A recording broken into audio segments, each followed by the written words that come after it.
Hello friends, welcome to our channel. Today we're going to take a look at another horrible case with you. The case of Jessica Paget. Jessica was born on December 15, 1980, in Pennsylvania, where she spent her entire life.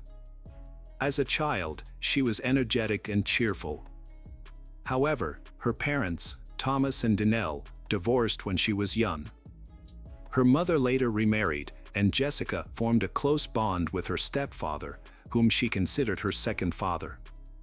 After graduating from high school in 1998, Jessica attended college to study preschool education.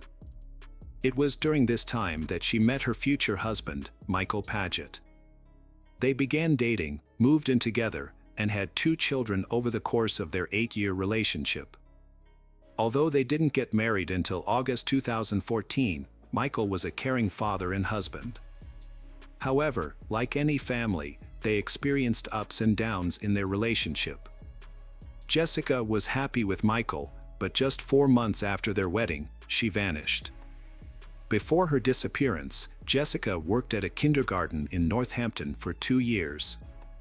She loved her job, as she was passionate about working with children and had a natural ability to connect with them. The children adored her, and she enjoyed spending time with them. On November 21, 2014, Jessica dropped off her older children at school and then headed to work with her younger son, who attended the same kindergarten. It was a typical day, with no indication of the trouble that was to come. Jessica asked her administrator if she could take a short break from work to send a fax to her mother's house in a rural area near Northampton. The administrator agreed, and Jessica left her son at kindergarten before driving to her mother's house. She was expected to return to work within 30 minutes, but an hour passed and she didn't come back.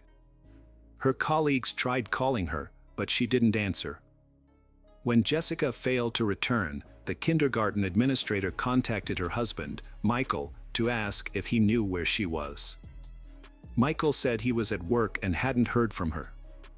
He tried calling her, but all his calls went straight to voicemail, which was unusual for Jessica as she always answered calls from her family. Michael then called his mother-in-law, Danelle, who was in Florida, to see if Jessica had contacted her.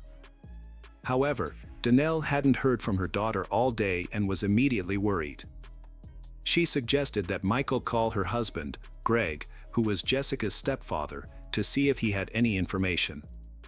However, Greg reported that he hadn't seen or spoken to Jessica that day. As the minutes ticked by, Jessica's relatives grew increasingly worried. After numerous failed attempts to contact her, Danelle took a flight to Pennsylvania to search for her daughter. Meanwhile, for hours after Jessica disappeared from work, her husband Michael reported her missing to the police. He expressed his concern that Jessica would never leave their children voluntarily, leading him to fear the worst. The police promptly launched an investigation, distributing Jessica's description to all nearby stations. She was described as 5 feet 4 inches tall, weighing 130 pounds, with a footprint tattoo on her shoulder, brown hair, and hazel eyes. At the time of her disappearance, she was wearing gray sweatpants and a black hoodie with the words "Duck, Duck, Goose" on the front and "Staff" on the back. A thorough search of local hospitals and morgues yielded no results. Detectives worked to determine Jessica's whereabouts, interviewing her co-workers in the process. However, everyone they spoke to reported that Jessica had no enemies and was well liked by her colleagues, children, and their parents. According to her co-workers, Jessica seemed fine when she left work at lunchtime, and they noticed nothing unusual about her behavior. 2 hours after Michael reported his wife Jessica missing, the police were able to locate her phone's signal, which indicated that it was approximately 1 mile from the kindergarten where she worked. Although the data was not entirely accurate due to inherent location determination errors, it provided a general area for the police to focus their search. However, by the time they began searching, it was already nighttime. The police found Jessica's car, a white Subaru Outback, in a nearby parking lot.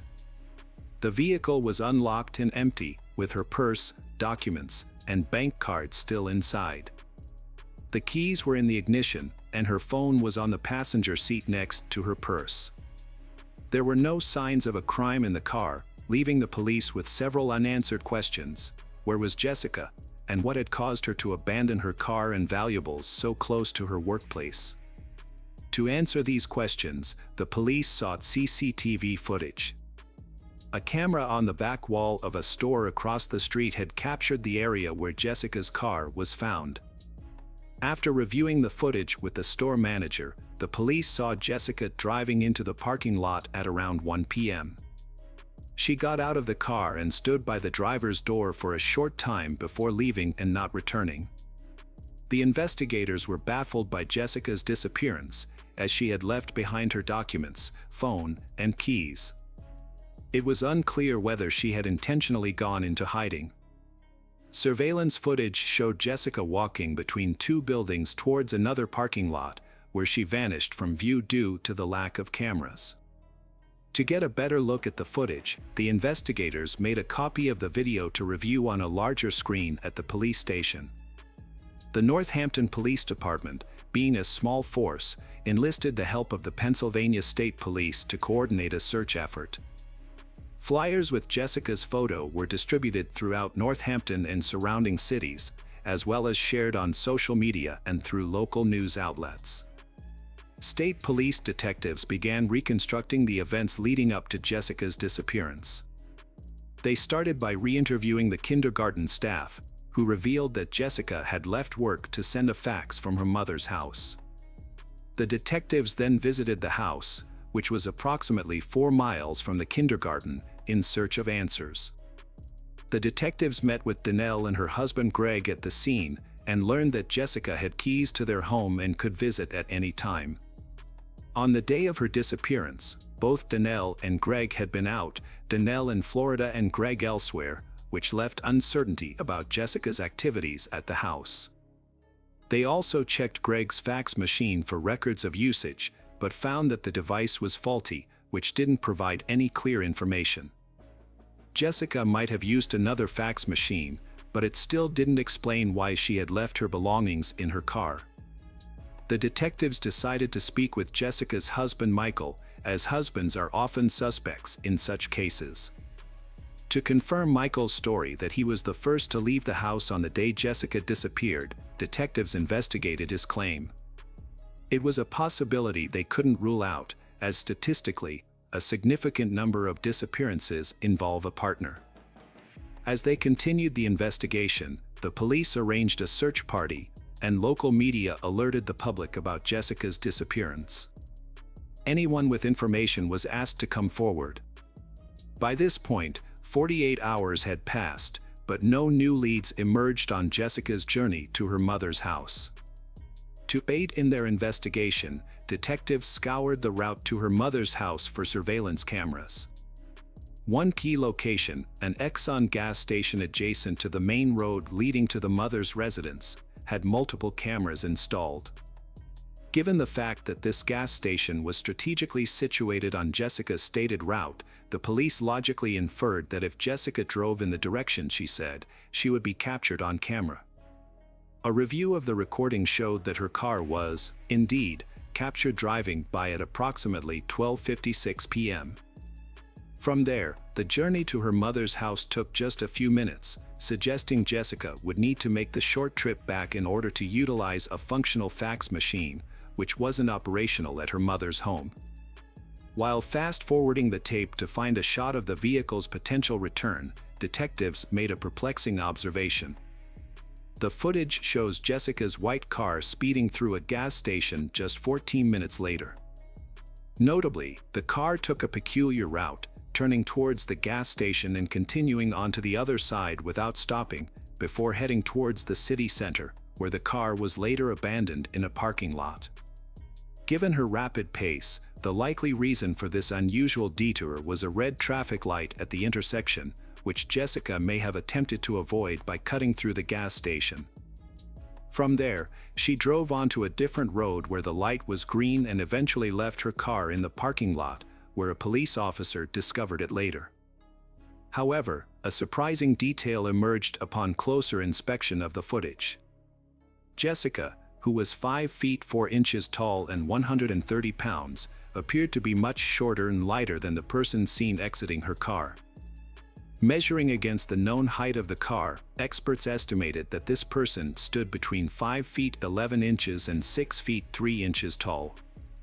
Moreover, during their examination of the abandoned car, the police noticed that the driver's seat was pushed forward, which would make it uncomfortable for someone taller than 5 feet 11 inches to operate the vehicle comfortably. The police initially found it suspicious that the driver's seat was positioned for someone of Jessica's height. However, after reviewing the footage, they discovered that the person who got out of the car had adjusted the seat to its most forward position, attempting to make it seem like Jessica was driving. But this raised another question: who was the tall person seen in the footage? Michael. He stood at around 6 feet tall. The police brought him in for questioning, and he denied any involvement in his wife's disappearance, claiming he was at work when the kindergarten staff called him. Detectives verified his alibi by interviewing his colleagues and tracking the geolocation of his phone on the day of Jessica's disappearance. The evidence confirmed that Michael was indeed at work at the time, which meant the person in the footage was not him. For days had passed since Jessica's disappearance, and her children were struggling to cope with the stress and uncertainty. Despite the ongoing search efforts, no leads had been found. Investigators re-examined the footage of someone exiting Jessica's car, but the person's identity remained a mystery. However, upon closer inspection, the officers noticed a detail they had previously missed. A minute after the unknown person disappeared from view, a white SUV, likely a Ford, left the scene.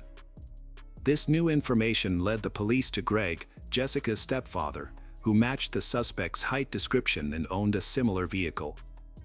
The police requested that Greg come to the station for questioning, leaving him shocked and dismayed to be considered a suspect in his stepdaughter's disappearance. Greg claimed that he had left his car at a service center for repairs and that a neighbor had given him a ride there to pick it up. He then stated that he had stopped at an Exxon gas station to grab a bite to eat. However, the police obtained CCTV footage from the gas station, which showed Greg driving past the station just 2 minutes after leaving the service center. It turned out that Greg had lied about stopping at the gas station. Further investigation revealed that Greg's entire story was fabricated. His neighbor denied driving him to the service center, contradicting Greg's claim. This led detectives to suspect that Greg might have been involved in Jessica's disappearance. By piecing together the evidence, investigators concluded that Greg was likely at home when Jessica arrived. It's possible that something happened, and Greg drove Jessica's car to a parking lot in the city center. The police searched Greg's house, where they found evidence that contradicted his alibi. The fax machine, which Greg claimed was not working, was found to be functional, and its usage history showed that Jessica had indeed sent a fax from the house on the day of her disappearance. Furthermore, a trash can in the basement contained napkins with bloodstains, and Greg's shoes, which were found in a dumpster on the street, had dried blood on them. Donnell reported to the police that Greg had requested an early trash pickup the day before, which seemed unusual at the time, especially since the trash can wasn't full. In hindsight, this could be how Greg disposed of evidence related to cleaning products and rags used in the house. During a second interrogation, the police confronted Greg, stating that they knew his previous statements were false and that they had found evidence in his home. They also informed him that they were aware Jessica had been at his house on the day she disappeared. Greg then began to talk. Greg claimed that when he returned home on the afternoon of November 21st, he found Jessica's car in the driveway and bloodstains on the carpet. He alleged that Jessica was already dead when he arrived and that he panicked, fearing no one would believe him. He supposedly drove Jessica's car to a city center parking lot and then returned home. Greg also stated that Jessica had outstanding debts, which he claimed led to her death. However, detectives later discovered that this was another lie, and they found evidence that Greg had purchased adult toys the day before Jessica disappeared. The investigators were fed up with Greg's inconsistent stories, so they directly asked him where he had hidden his stepdaughter Jessica's body, explaining that an autopsy would provide answers to many questions. Realizing he was caught, Greg changed his story again. This time, he claimed he was at home watching adult videos when Jessica arrived and asked to send a fax. According to Greg, he was standing behind her as she used the computer, and he became aroused and developed a desire for his stepdaughter. Without saying a word, he allegedly pulled out a gun and shot her in the back of the head. Then, he moved Jessica's body to the bedroom. Greg then drove Jessica's car to a parking lot in the city center, where he had previously left his Ford for repairs. To mislead investigators, he adjusted the seat to make it appear as though Jessica was driving. What Greg said next shocked the investigators. After returning home, he set up a video camera near the bed and recorded a video of himself with Jessica's body. The police later found this disturbing video on Greg's computer. Greg confessed to wrapping his stepdaughter Jessica's body in a blanket and hiding it in a ravine near his home. He claimed he was not a bad person, but had lost control. After the crime, Greg's life fell apart. He lost his business, home, dogs, and wife. However, he never mentioned the loss of Jessica. Jessica's mother, Danelle, was shocked to discover that her daughter was dead and that her husband was responsible. The authorities announced Jessica's death, stating that she was a victim of homicide. The district attorney, John Morganelli, expressed skepticism about Greg's version of events, but believed there was a sexual motive behind the crime. The prosecutor's office examined the evidence to determine if Greg had planned the attack. Jessica's family released a statement thanking law enforcement, the media, and the public for their efforts. They described Jessica as a beautiful and vibrant young woman who was loved by her family and friends, and stated that her loss made the world a darker place. Gregory Gregg, 53, was charged with the murder of Jessica Padette. Initially, investigators suspected that Greg had tried to persuade Jessica into a romantic encounter, but when she refused, he killed her to avoid exposure. However, this theory was difficult to prove due to the lack of defensive wounds on Jessica's body. She died from a single wound to the back of her head, which corroborated Greg's testimony. Under Pennsylvania law, Greg could have faced the death penalty, but since Jessica was already dead when he committed the second part of the crime, the prosecution could not pursue the death penalty. An examination of Greg and Jessica's computers and phones revealed no evidence of a relationship beyond that of stepfather and stepdaughter. The trial began in 2015.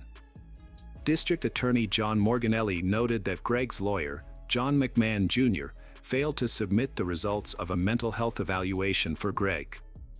McMahon claimed that he had Greg evaluated for a possible insanity defense, but the evaluation found that Greg did not have a diminished mental capacity, so McMahon did not use it in the trial. During the trial, the jury was forced to watch a disturbing 6-minute video that Greg had recorded, which showed him committing heinous crimes using adult toys he had purchased the day before. The jury was reluctant to view the video, but the judge ruled that they were obligated to watch it before reaching a verdict. Greg's lawyer argued that the crime was not premeditated and that his client should be charged with a third-degree crime rather than a first-degree crime. In response, Northampton County District Attorney John Morganelli presented the video as evidence to prove that the crime was, in fact, premeditated. Morganelli explained that this was necessary to convince the jurors of Greg's guilt, despite the disturbing nature of the footage. The jury delivered a unanimous verdict in just 6 minutes, finding Gregory Gregg guilty of taking Jessica's life and desecrating her body. As a result, the court sentenced him to life imprisonment without the possibility of parole.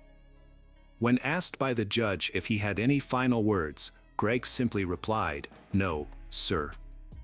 I'm just very sorry."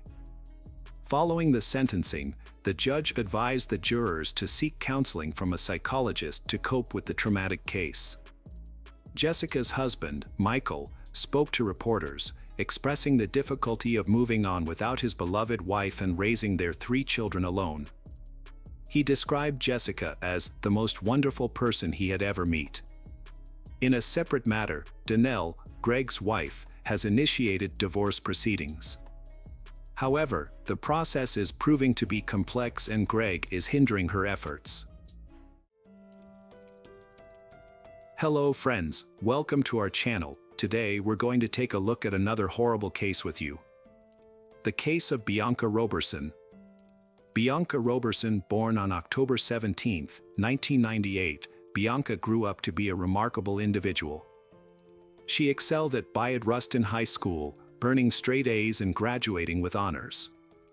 Her impressive academic record earned her a 4-year merit scholarship to Jacksonville University in Florida, where she planned to major in criminal justice and pursue her dream of becoming an FBI forensic agent. Bianca was a multi-talented young woman who had been involved in various activities throughout her life. She was a Girl Scout, a cheerleader, and a basketball player. She also had a passion for music, taking lessons in flute, violin, clarinet, and guitar. Additionally, she was an artist. Bianca lived with her mother and maternal grandmother, Josephine Perry, and was excited to experience the independence and challenges of dorm life. However, her plans were tragically cut short. On June 28, 2017, Bianca, her mother, and grandmother went shopping at Walmart to prepare for her upcoming move to Florida. Bianca Roberson was tragically killed in a car accident on a road she knew well. The incident occurred just 10 minutes after she left a Walmart parking lot. Witnesses quickly called 911 and first responders rushed to the scene. Unfortunately, paramedics were unable to save Bianca, and she was pronounced dead at the scene. Initial observations suggested that Bianca's severe head injuries were caused by her car veering off the road.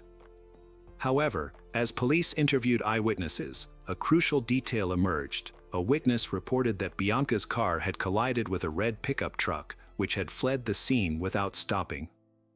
As she drove home to meet her granddaughter, Bianca's grandmother was worried about the traffic and wondered if it might be related to Bianca. However, she had no idea that the cause of the traffic jam was actually a car crash involving Bianca. When she arrived home, she was met with devastating news. 2 police officers were waiting to inform her that Bianca had been killed in the accident. For Michelle, Bianca's mother, the news was almost too much to bear. Losing a child is every parent's worst nightmare. Michelle, a nurse from Delaware County, was still grieving the loss of her 22-year-old son, ML James Rowley, who had passed away from a heart condition in 2013. She had hoped that time would ease her pain, but instead, it had only intensified with the loss of her daughter. Michelle Robertson is struggling to cope with the loss of her second child. "I'm just existing," she said, feeling lost and without purpose. Her children were her reason for getting up in the morning, and now she feels like a mom without kids.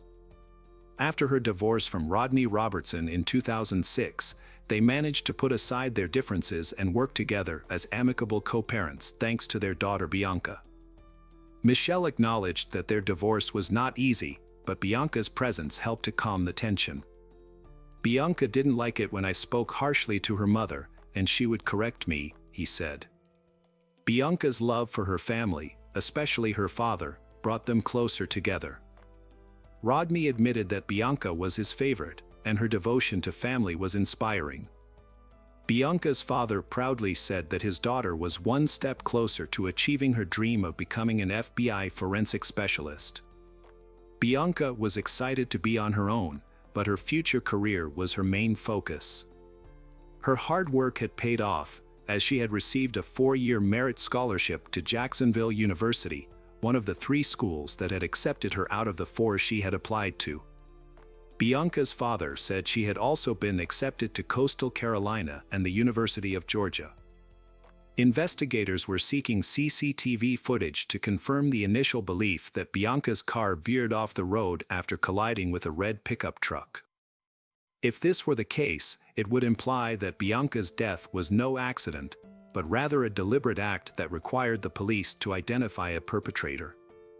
However, the truth revealed during the investigation proved even more stunning. While awaiting the CCTV footage, a significant development in the case occurred. It was initially assumed that Bianca's death resulted from her car crashing and hitting her head.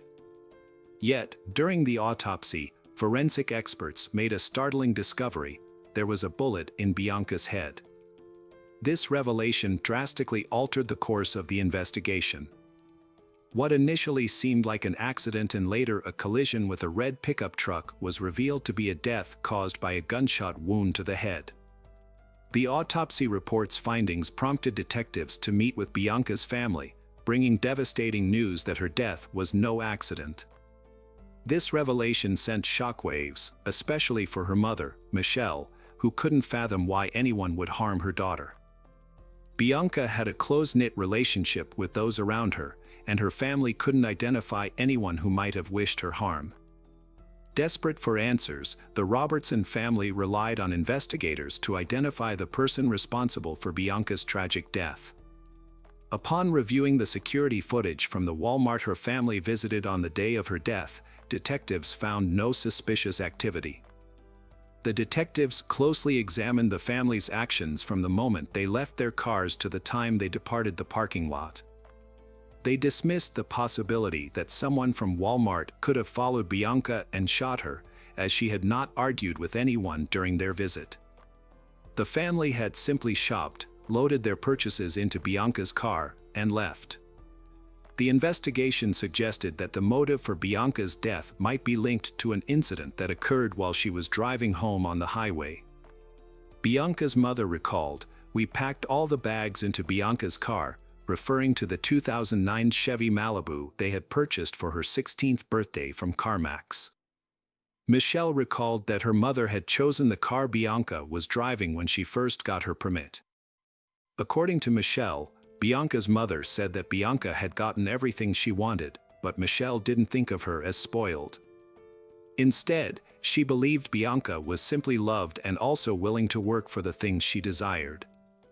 In fact, Bianca started her first job at McDonald's when she was 15 and soon switched to a dietary aide position at the Whitehorse Village retirement community in Delaware County.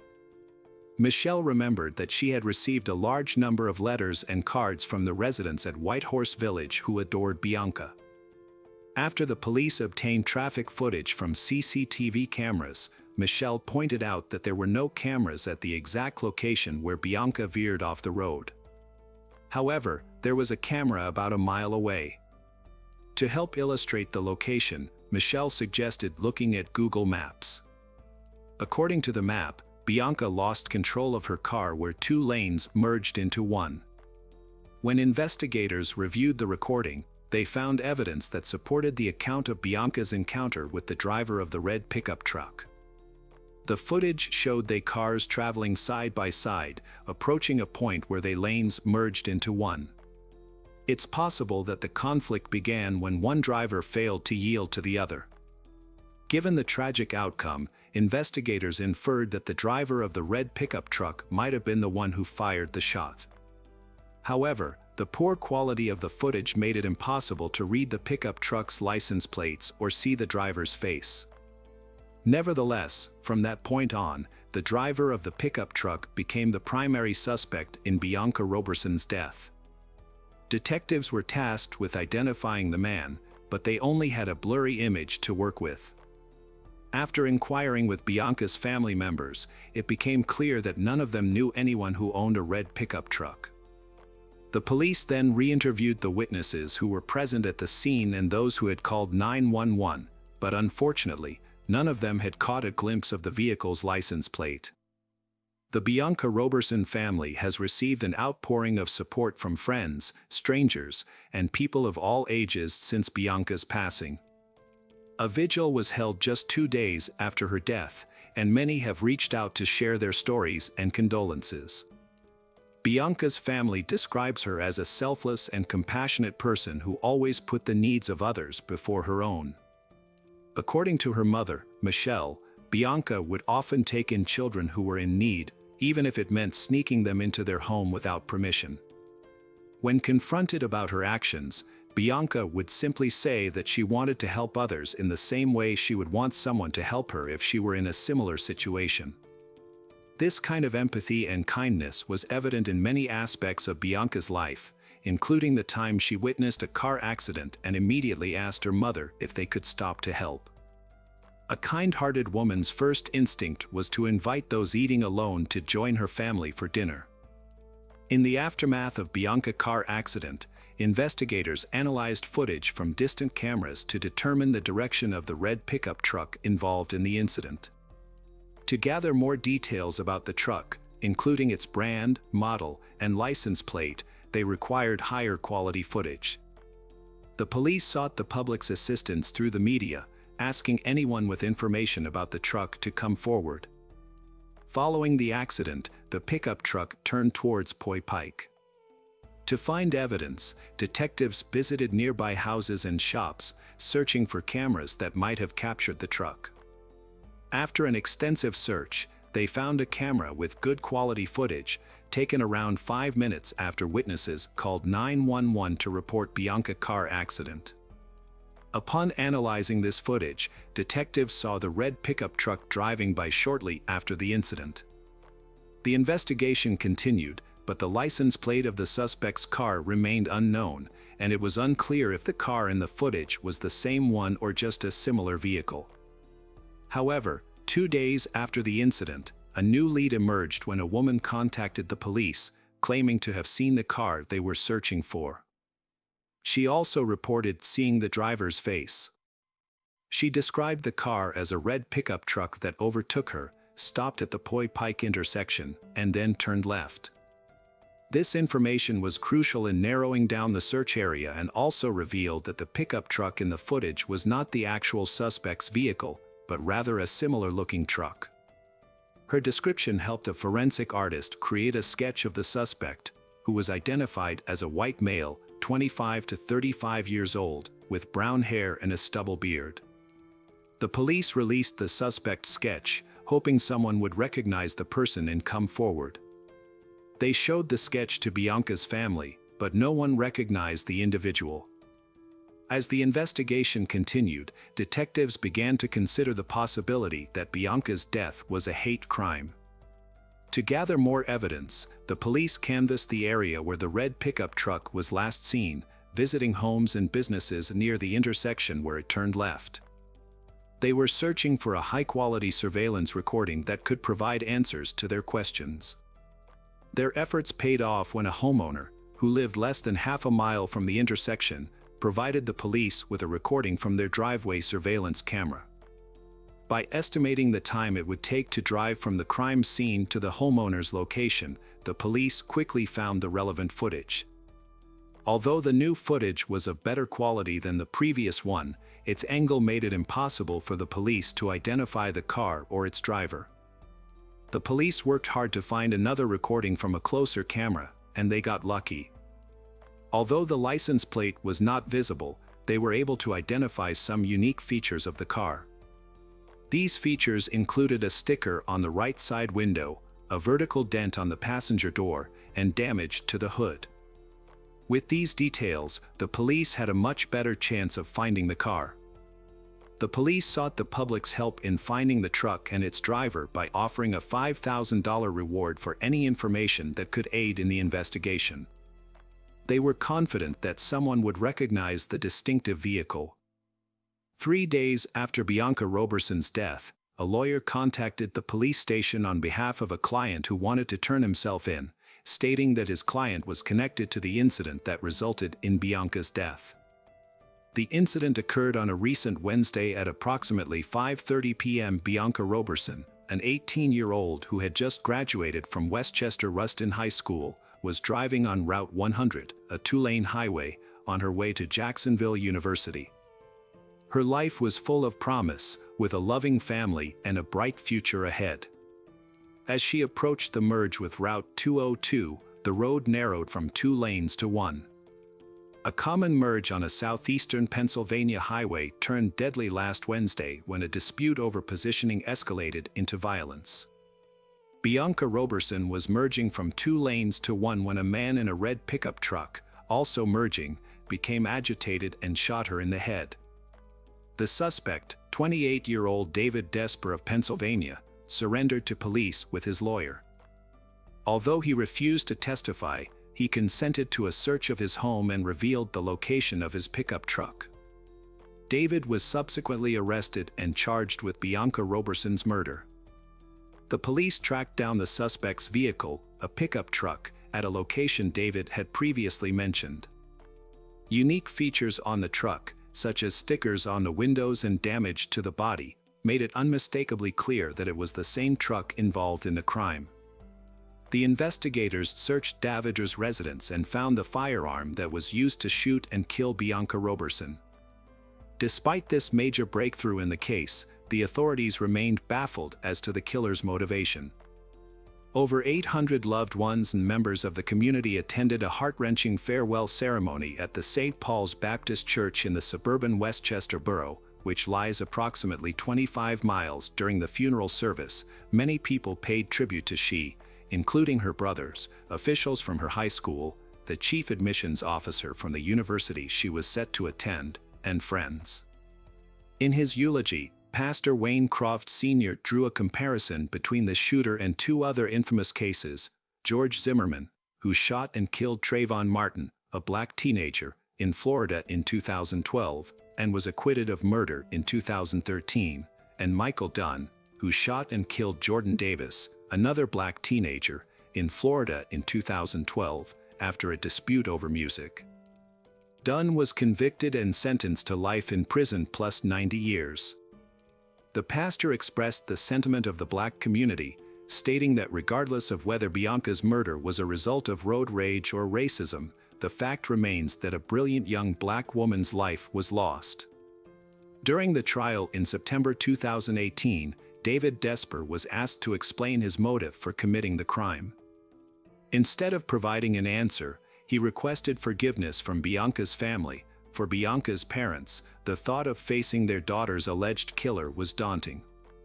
To show their support and unity, Rodney had arranged for family members and friends to wear T-shirts with Bianca's face on the front as they gathered at the Chester County Government Services Center. The family of Bianca Roberson wore bracelets with a poignant message: "Bianca Roberson, a rose in God's garden." They also held a banner that read, "Justice for Bianca Nicole Roberson," a reminder of the tragic event that took her life on June 28, 2017. Rodney, Bianca's father, expressed his uncertainty about how he would react when he saw the man responsible for his daughter's murder. "I don't know what I'll do when I see him," he said. "The man who held the gun that took my daughter's life, he just took her dreams away. He had no right to do that." Michelle, Bianca's mother, struggled to come to terms with the loss of her child. "I want to hold her, comfort her, and bring her back," she said through tears. The prosecutor argued that the traffic conflict occurred because Bianca failed to yield when their lanes merged into one. In response, David Desper rolled down the passenger side window and fired a shot. Realizing the severity of his actions, David Desper fled the scene, leaving his pickup truck with a friend in Pennsylvania, and attempted to escape to Delaware. However, after his sketch and the distinctive features of his pickup truck were publicized in the news, David Desper decided to hire a lawyer and surrender. The police investigated his social media accounts and interviewed his friends but found no evidence to suggest that the crime was motivated by bias. As a result, David Desper was not charged with a hate crime. District Attorney Hogan stated that there was no indication that the crime was racially motivated or a hate crime. However, many people disagreed with this assessment. Before the sentencing, the defense portrayed David Desper as harmless and immature for his age, describing him as a big kid who enjoyed playing with cars in his free time. They argued that David Desper had essentially handed the case to the government by turning himself in. The defense claimed that David Desper was driving home when another car startled him, causing him to fire the gun. They maintained that David Desper was not a menacing individual. Prosecutor Chris Miller countered that a 28-year-old man driving with a loaded firearm is not a big kid. He emphasized that David Desper's actions were those of a responsible adult. Ironically, David Desper's own mother had shared a Facebook post about the police searching for the person who murdered Bianca Roberson, unaware that the suspect was her own son. Wendy Desper expressed her love for Bianca's family and apologized for her son's actions. "I'm so sorry for what my son did," she said, as her son wept. Rodney Robertson struggled to speak through tears as he addressed his daughter's killer. "I have simple questions for the defendant," he said. "Why did you shoot my daughter? Was it because of her youth, her race, her gender, or just because you wanted to go first on the road? Was it simply because you were having a bad day?" Rodney continued, "All my dreams for Bianca were coming true until the day the defendant took her life. Now, all I have left of Bianca are my memories." David Desper pleaded guilty to third-degree murder. The court sentenced him to 40 years in prison, with the possibility of parole after 20 years. Judge Anne-Marie Wheatcraft became emotional as she announced the sentence, telling Desper, "I don't believe you were afraid, I believe it was anger." County Judge Anne-Marie Wheatcraft imposed the maximum sentence of 20 to 40 years for that grade of homicide. David Desper attempted to appeal the sentence, but his appeal was denied. Hello friends, welcome to our channel. Today we're going to take a look at another horrible case with you. The case of Marina Menegazzo and Maria Jose Coney. This story began in 2016 in the Argentine city of Mendoza. On January 10th, two young women, 21-year-old Marina Menegazzo and 22-year-old Maria Jose Coney, embarked on a highly anticipated trip. Unfortunately, their journey ultimately led to one of the most publicized investigations in Latin America over the past decade. At the time, Maria Jose was a 22-year-old economics student at the National University of Cuyo, while Marina was a 21-year-old speech therapy student at the Aconcagua University. Both women volunteered for an organization that assisted homeless individuals. According to friends and acquaintances, they were two bright and cheerful young women who were extremely close to their families. Marina Menegazzo and Maria Jose Coney embarked on a trip with two friends, but the group eventually parted ways. They girls continued their journey, which began on January 10th. Their route can be tracked through Maria Jose Coney's Instagram posts. On January 13th, they were in Cusco, Peru, an ancient city that was once the capital of the Inca Empire. The next day, January 14th, another photo was posted, also taken in Cusco. A subsequent image was published on January 15th, showing they on a railway bridge near the Machu Picchu hydroelectric power plant.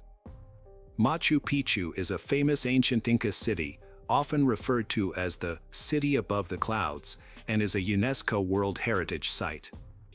Maria Jose Coney and Marina Menegazzo had about 10 days of vacation left and were in no rush to return home.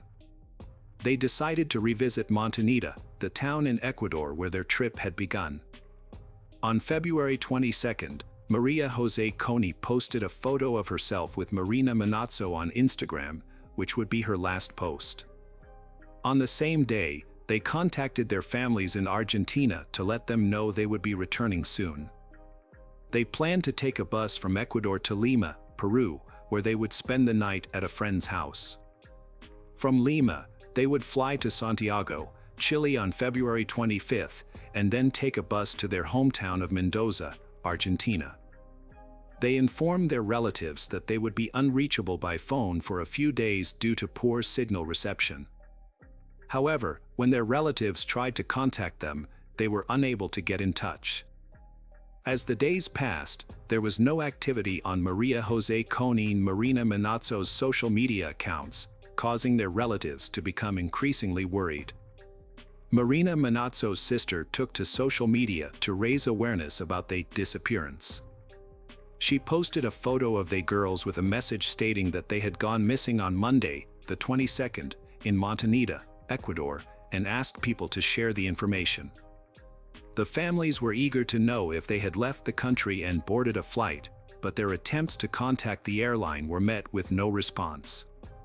The family of Maria Jose Coney and Marina Manazzo tried to get information from they were supposed to stay with before leaving, but they claimed they never showed up. The family then reported they missing to the emergency services in Ecuador and also contacted the Argentine consulate for assistance. The Argentine consulate got involved on February 27th and sent the fingerprints to Ecuador.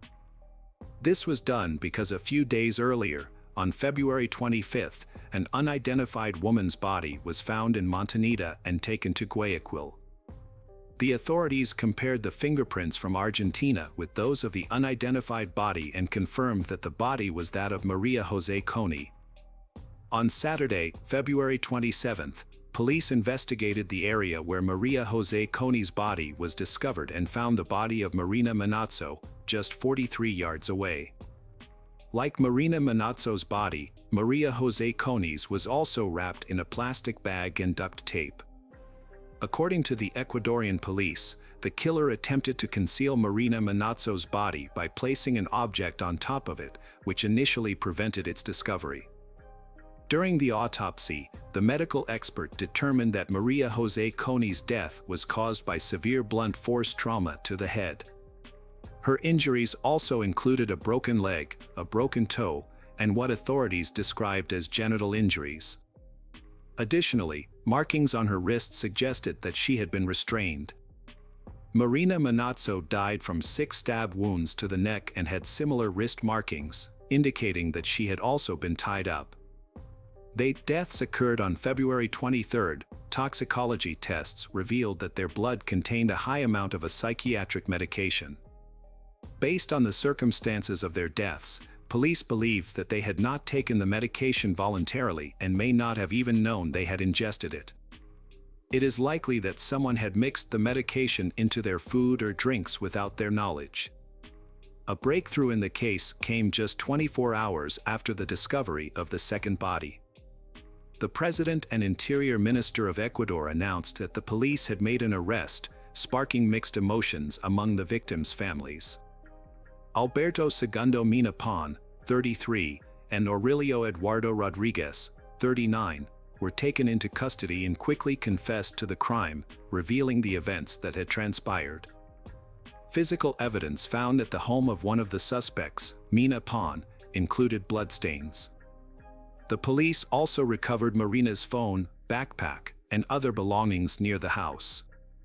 The rapid arrest and immediate confession of the men were met with skepticism by those following the case, leaving many with unanswered questions. Ecuador's Minister of the Interior, José Serrano, claimed that they checked out of their hotel room on February 22nd at 2 p.m. According to the men's story, they had their money stolen at the hotel, prompting them to hitchhike to Lima. However, the hotel owner disputed this claim, stating that there was no evidence of theft. Marina Manazzo and Maria Jose Coney's families found this explanation hard to believe, particularly since they had credit cards that they could have used if they encountered financial difficulties. The lack of activity on the credit cards suggested that either someone stole both the cash and cards or that the men's story was not true. Moreover, they could have accessed the funds in their account without needing the physical card, but they didn't use the money to book travel or accommodations online. According to Ecuador's Minister of the Interior, Marina Manazzo and Maria Jose Coney's entered a bar and requested 2 glasses of water because they were thirsty and had no money. The bar owner corroborated this account, stating that she provided them with water due to their financial situation. However, it remains unclear whether the money was actually stolen. The minister continued by referencing the testimony of the suspects, who had already confessed to their guilt. One of the suspects, Pon, stated that around 8 p.m. on that day, Rodriguez informed him about 2 Argentinian girls in a bar. Pon and Rodriguez approached they and started a conversation, during which Marina Manazzo and Maria Jose Coney explained that they were hitchhiking to Lima because they lacked the funds for a bus ticket. This version of events raises several questions. They had purchased plane tickets from Lima to Santiago, Chile, which is over 1,000 miles away. It seems illogical that they would try to save money by hitchhiking and risk missing their flight, which was scheduled for February 25th. This conversation with Pon allegedly took place on the evening of February 22nd, making their decision even more puzzling. However, local police found witnesses who corroborated this unusual story. Since Marina Manazzo and Maria Jose Coney had no money for a hotel or hostel and needed a place to stay for the night, Pon offered to let them stay at his house. They accepted his offer. A taxi driver was found who confirmed that he drove Marina Manazzo, Maria Jose Coney, and Pon to Pon's home. This picture is of the house where Pon resided. After that, Pon returned to the bar with Rodriguez, as reported by Ecuadorian authorities, and continued drinking. Meanwhile, Marina Manazzo and Maria Jose Coney were left alone in the house. The intoxicated men returned home around 2:30 a.m., but Marina Manazzo and Maria Jose Coney were no longer there. The police investigation revealed that Marina Manazzo va Maria Jose Coney had visited a nearby store to purchase soda before returning to the house.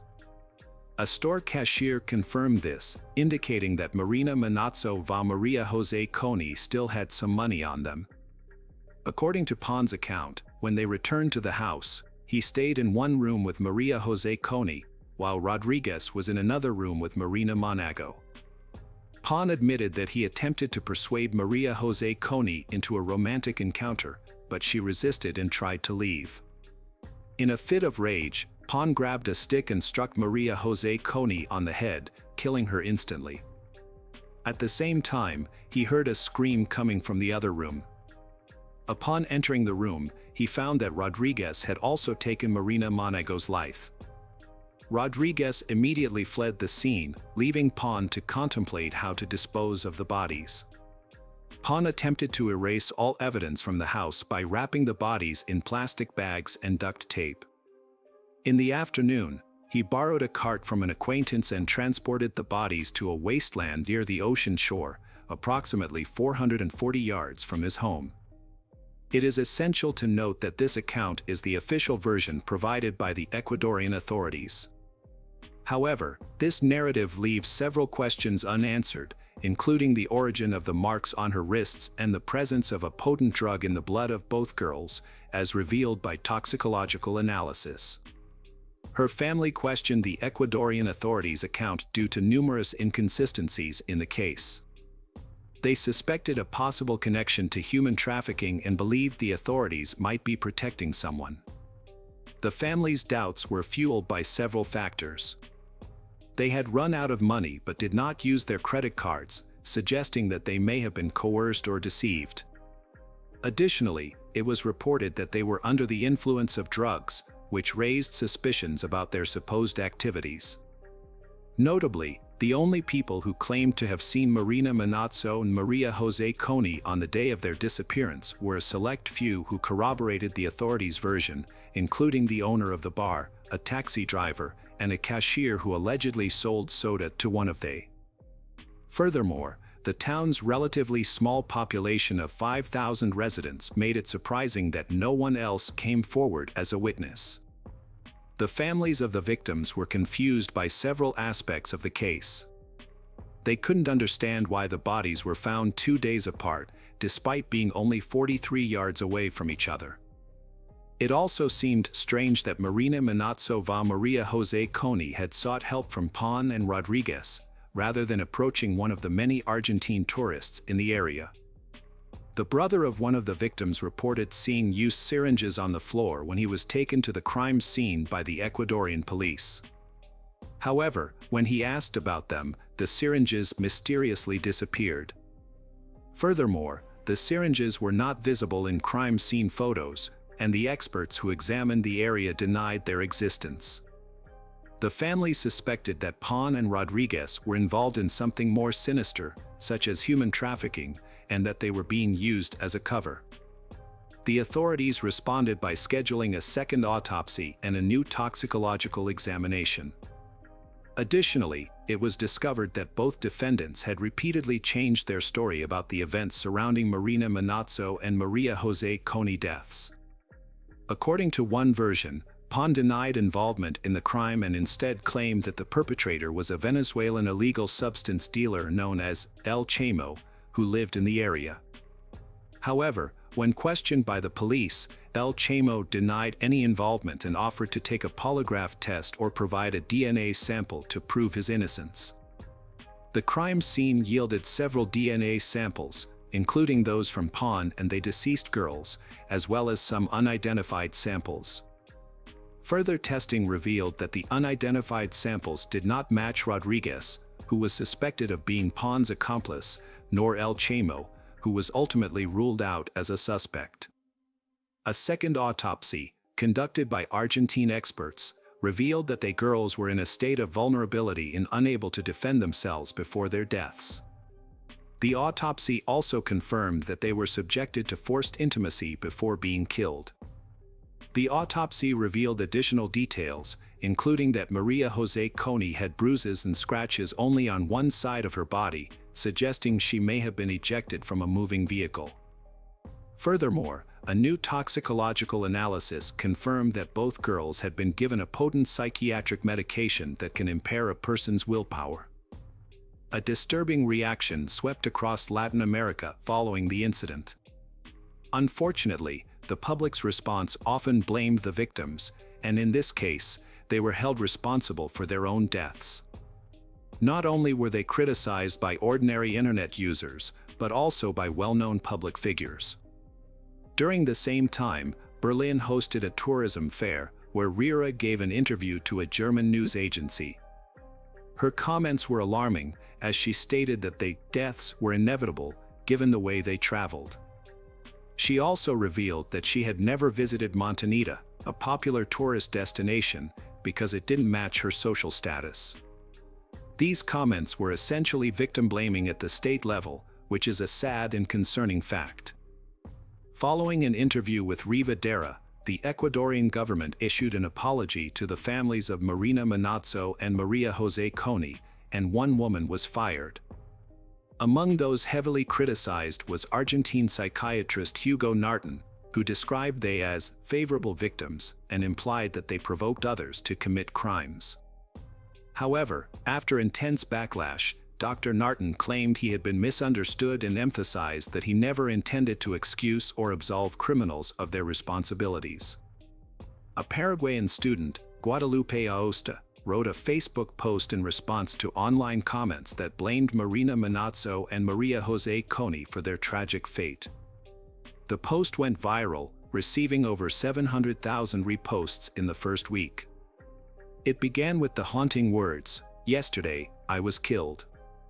The post went on to describe the violent events. "I refused to be touched, and they smashed my skull open with a stick, leaving me broken. They put me in a black plastic bag, sealed with duct tape, and threw me on the beach, where I was later found a few hours later. The aftermath of my death was more devastating than the act itself. When my body was found, no one bothered to investigate who had taken my life. Instead, I was bombarded with irrelevant and insensitive questions. What was I wearing? Why was I alone? Why did I, a woman, dare to travel by myself? I was in a high-risk area, so what did I expect? The authorities even had the audacity to suggest to my parents that I must have done something wrong, that I must have broken some rule. In death, I realized that I was not considered equal to a man. My demise was somehow my fault, and that's the narrative that would be perpetuated. But if the headlines had read, 2 young men found dead, the public would have been outraged, demanding justice and severe punishment for the perpetrators. The response would have been vastly different if I were a man. I'm speaking out for myself and for all the women who have been silenced, marginalized, and oppressed. I'm speaking out for every woman who has had her dreams crushed and her life destroyed. I urge you to raise your voice, to fight for justice and equality. I'll be with you in spirit, and I promise that one day, there will be so many of us standing together that our voices cannot be silenced. The trial started on August 8, 2016, but was marred by several setbacks. The prosecutor changed 3 times, causing significant delays in the process. Despite these challenges, the prosecution presented a substantial amount of evidence, including witness statements and over 200 physical items collected from the crime scene. The police had found some of the victim's personal belongings, biological fluids, and phones at the house where the crime took place and in the surrounding area. During the trial, Pan maintained his innocence, claiming that his earlier confession was made under police pressure. This statement only reinforced the suspicions of the victims' families that the Ecuadorian authorities were withholding information. Meanwhile, Rodriguez altered his testimony, suggesting that Colombian dealers of illicit substances were involved in 8 deaths. In the trial's first week, the prosecutor revealed that he suspected additional individuals were involved in the case. This suspicion was based on the discovery of 3 more male DNA samples at the crime scene, in addition to the DNA of Rodriguez and Pan. Ultimately, the court found both Pan and Rodriguez guilty, sentencing them to 40 years in prison, the maximum penalty allowed under Ecuadorian law. In November 2016, Ecuadorian authorities arrested José Luis Pérez Castro, a 34-year-old man, after finding his DNA at the crime scene. Castro's defense team claimed that he had lived in the house a few weeks prior to the incident and that his DNA was present due to a dental infection. They alleged that he had spat blood onto the wall as a result of this infection. However, the defense's explanation for the presence of Castro's DNA on the victims' bodies was that he must have touched an object or piece of furniture that the police had also handled, thereby transferring his DNA. This argument began to fall apart when a dentist testified in court. It was revealed that Castro had contacted the dentist 2 weeks after the bodies of Marina Manazzo and Maria Jose Coney were discovered, asking for a note to confirm his alleged dental infection. The dentist refused to provide the note, as he found no evidence of any health issues during his examination of Castro. A man was ejected from a dentist's office after seeking a medical certificate. The dentist refused to issue one, explaining that there needed to be an underlying medical condition causing pain, which he didn't observe. This denial dismantled his defense. Meanwhile, while awaiting trial, Castro broke prison rules by posting on social media about his situation. In a statement, he expressed confidence that God would ultimately prove his innocence.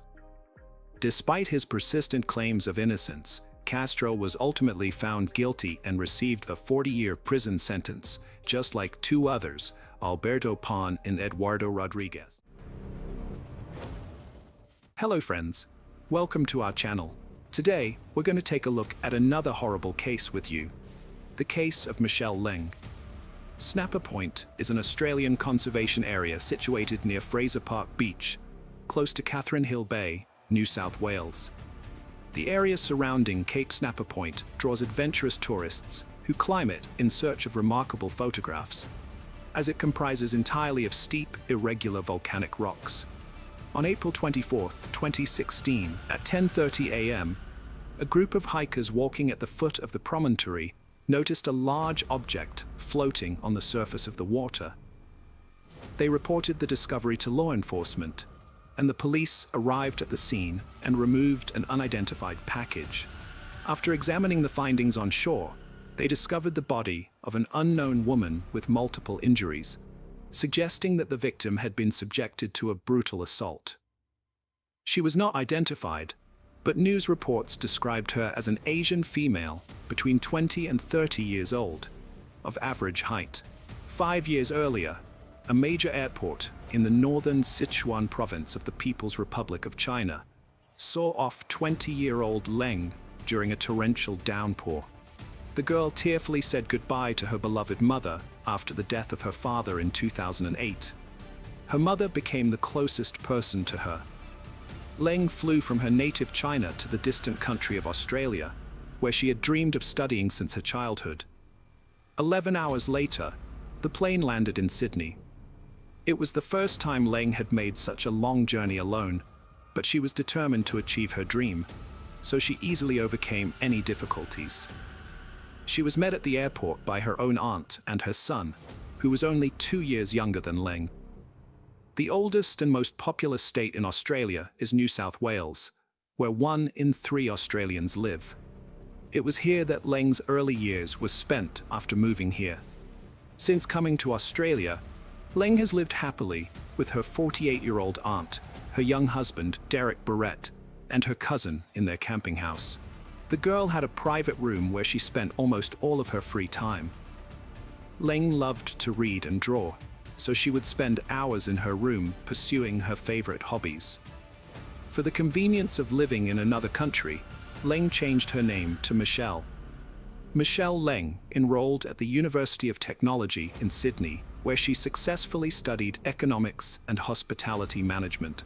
Michelle was very intelligent and motivated. She was not afraid of anything new and easily made new acquaintances. Like many girls of her age, she often posted photos on social networks, where she drank cocktails with friends, as well as pictures of her extreme adventures to dangerous natural places. Michelle was an adventurous person who could easily travel to Hobart for a vacation and regularly took day trips around New South Wales. In recent weeks, she posted videos from West Head Lookout near Sydney Harbour, photos from Resolute Beach north of the city, from Ku-ring-gai Chase National Park, and from Jervis Bay on the south coast. On June 13, 2013, she visited Snapper Point, where she fearlessly photographed herself on the edge of a cliff and posted this striking photo to her Instagram account. Michelle excelled in her studies, made new friends, and found a part-time job. Desiring to organize her personal life, Michelle communicated regularly with men on dating sites and went on trial dates. The woman led an active and busy life, attending classes during the day and then rushing to work on her weekends. She made sure to meet friends and visit unusual places. On April 21, 2016, Michelle met up with a friend at the mall. They had lunch together, did some shopping, and then Michelle boarded a train at the train station. She got off at Central Station around 4:30 in the afternoon and was never seen again. 2 days later, Derek went to the train station to meet his wife, who had returned from a business trip. Aunt Michelle asked Derek about his niece, and he said he had not seen her in 2 days. Derek Barrett had been unemployed for a long time, so he often stayed up late at the computer and woke up only in the afternoon, so it was obvious that he might not have seen Michelle. But the situation was such that nobody had seen Michelle since April 22nd, and her phone was switched off.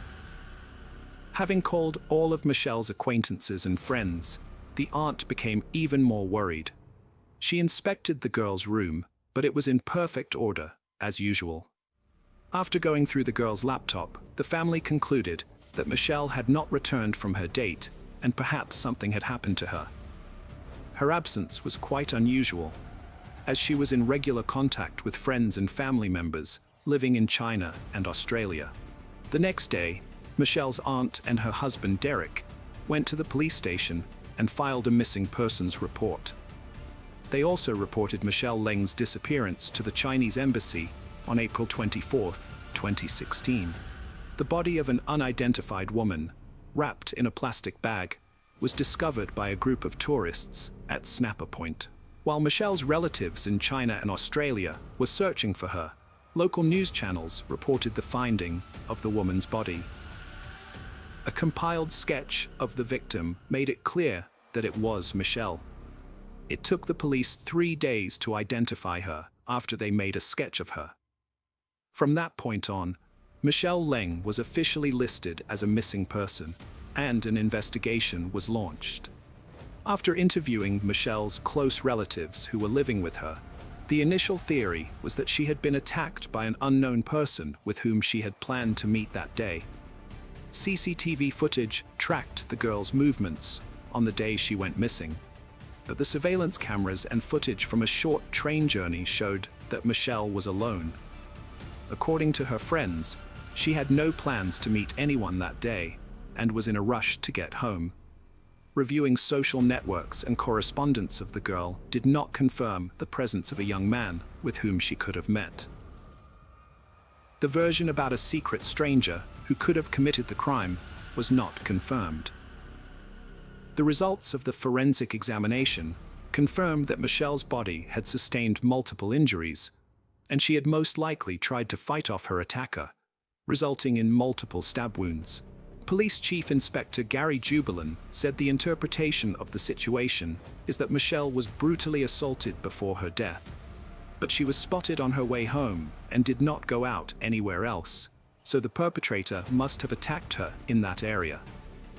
The inspector also noted that most likely the perpetrator had deliberately chosen a very secluded area of such a beautiful place, as the body was found in an area frequented by tourists and fishermen, but the place was somewhat isolated. Forensic analysis indicated that Michelle Leng's body had been in the water for no more than 48 hours, and likely much less, suggesting the body had been dumped quite recently. The chief inspector of police stated that although the location where the body was found was distant from the national park entrance, there was a parking lot near the tourist attraction, implying the body may have been transported there by car. Homicide detectives studied CCTV and traffic camera footage to determine Michelle Leng's last known movements. They continued to contact her family members, friends, and co-workers to gather additional information. In addition to the search efforts, interviews were conducted with relatives and acquaintances in the hope of reconstructing a detailed picture of the event and establishing a full understanding of the relationships within the family where Michelle lived. Police Inspector Gary Jubelin stated with certainty that based on the gathered information, Michelle was a very responsible person who always kept in touch with her family and informed them of her whereabouts. Therefore, there were serious concerns when she suddenly disappeared. However, for 2 days, her family either did not notice she was missing or chose to ignore it. Police called Derek Barrett in for questioning as the last person to see Michelle alive. Investigators were skeptical of his accounts of nightlife and long daytime naps, so he was re-interviewed. The investigators began asking questions about his relationship with Michelle and asked him to remember the last time he had seen her. Unable to withstand the pressure of the interrogation, Derek refused to answer the question and demanded a lawyer. Such strange and uncertain behavior led to a number of doubts, and Derek was arrested as a suspect. However, the arrest had grounds, as on the eve of the interrogation, investigators checked his cell phone signal and found that he was in the same area where Michelle's body was found on April 24th. Additionally, when police obtained surveillance footage from a parking lot, it captured a car matching the description of Derek Barrett's vehicle in the early morning hours of April 24th, leaving no doubt that he was there. Derek denied and claimed to the last that it was just a coincidence and the car was not his, but the footage was clear enough to prove his presence in the parking lot. Police have charged a 27-year-old man in the death of 25-year-old Michelle Leng. Her naked body, with multiple stab wounds, was found in a blowhole on the Central Coast, New South Wales. The news of the arrest and charge against Derek has left Michelle's entire family in shock. Police spoke to Michelle's mother, who was devastated by the news of her daughter's death. She rushed to Sydney to see the site of her only daughter's dream and death, but the woman was still unable to comprehend her daughter's passing. Derek Barrett, age 27, who was married to Michelle Leng's aunt, was charged with the 25-year-old student's murder.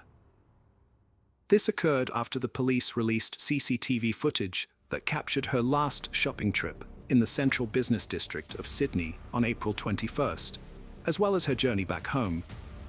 The footage shows her shopping at a mall on Pitt Street before boarding a train at St. James Station to travel to Erskine Park, located in the southwest of Sydney. The police believe that Michelle returned to her family home in Erskine Park in the afternoon, where she lived with her uncle, aunt, and cousin, and was presumably murdered there. The autopsy revealed that Michelle tried to fight off her attacker and was stabbed several times in defense, stabbing her more than 30 times in total. CCTV footage is believed to have captured a vehicle entering Lake Munmora National Park at around 7 a.m. on April 24th, and police claim Michelle Leng's body was inside the vehicle. Despite Derek Barrett being detained and charged, the investigation continued, and gradually other details of Michelle Leng's final moments surfaced. Based on these, further charges were laid, including 5 counts of indecent assault, 2 counts of installing a hidden camera, and murder. The investigation revealed that the suspect had an abnormal sexual interest in his wife's young niece. When Derek Barrett's cell phone was seized and handed over to experts for analysis and recovery of previously deleted data, the files found on the phone left no doubt that he was not only involved in Michelle's death, but also had an unhealthy interest in her. It turned out that Derek had installed a hidden camera in the shared bathroom, hidden behind toiletry items, and regularly reviewed the recordings. The phone also contained images taken just before Michelle's death. Following these images, it became clear that Michelle had returned home on April 21st around 5 p.m., and around midnight, she sent her last text message from her phone, after which she could not be contacted. Late at night, Derek Barrett began to execute his malicious plan. He entered Michelle's room again while she was asleep to carry out his customary pattern of assault and gratification, but the girl woke up and Derek attacked her. He bound her and covered her mouth with duct tape to keep her silent. The deviant kept her tied to the bed for 2 days and intermittently abused her, as evident from the photographs on his phone. Investigators found Michelle bound, naked, and with a look of horror on her face, lying on the bed. However, in these photos, Michelle did not yet have the injuries that led to her death. Derek's last picture of her was taken around 8 a.m. on April 23rd, and at that time, Michelle was still alive. During the day of April 23rd, Derek's stepson Derek came home twice and did not hear any sounds from Michelle. Derek was taking a shower at the time. Surveillance cameras showed that Derek left the apartment 4 times to take out the trash. Presumably by this time, Michelle was already dead. Derek had showered and washed off any traces of blood, and then thoroughly cleaned the house, hiding evidence of the crime and Michelle's disappearance. On April 24th at 7 a.m., Derek drove to Snapper Point. On the way, he stopped at a gas station where he bought drinks and filled his car with gasoline. That's where he was caught on CCTV cameras. Upon arriving at Snapper Point, he disposed of Michelle's body and took some pictures around 9 a.m. Afterwards, Derek visited his parents, who noticed nothing unusual in his behavior, and then returned home to await his wife's return with absolute equanimity. He repeatedly claimed that he had not seen Michelle and that the girl had not returned home, and cynically accompanied his wife to the police station to file a missing persons report. On June 29, 2016, the first court hearing was held. Barrett's lawyer, Bill Whitby, told the local court that Barrett was pleading not guilty and that he was as shocked and upset by Michelle's death as the rest of the family. Michelle Leng's friends and family were present in the packed courtroom, but Derek Barrett did not need to attend in person. He appeared later via video link. The fact is that the day before, the defendant reported that he did not remember much in the hours before he killed Michelle Leng because he had taken illegal drugs. He also told the court that he had only vague memories of the 2-hour trip to Snapper Point, where he threw Michelle Leng's body off the cliff.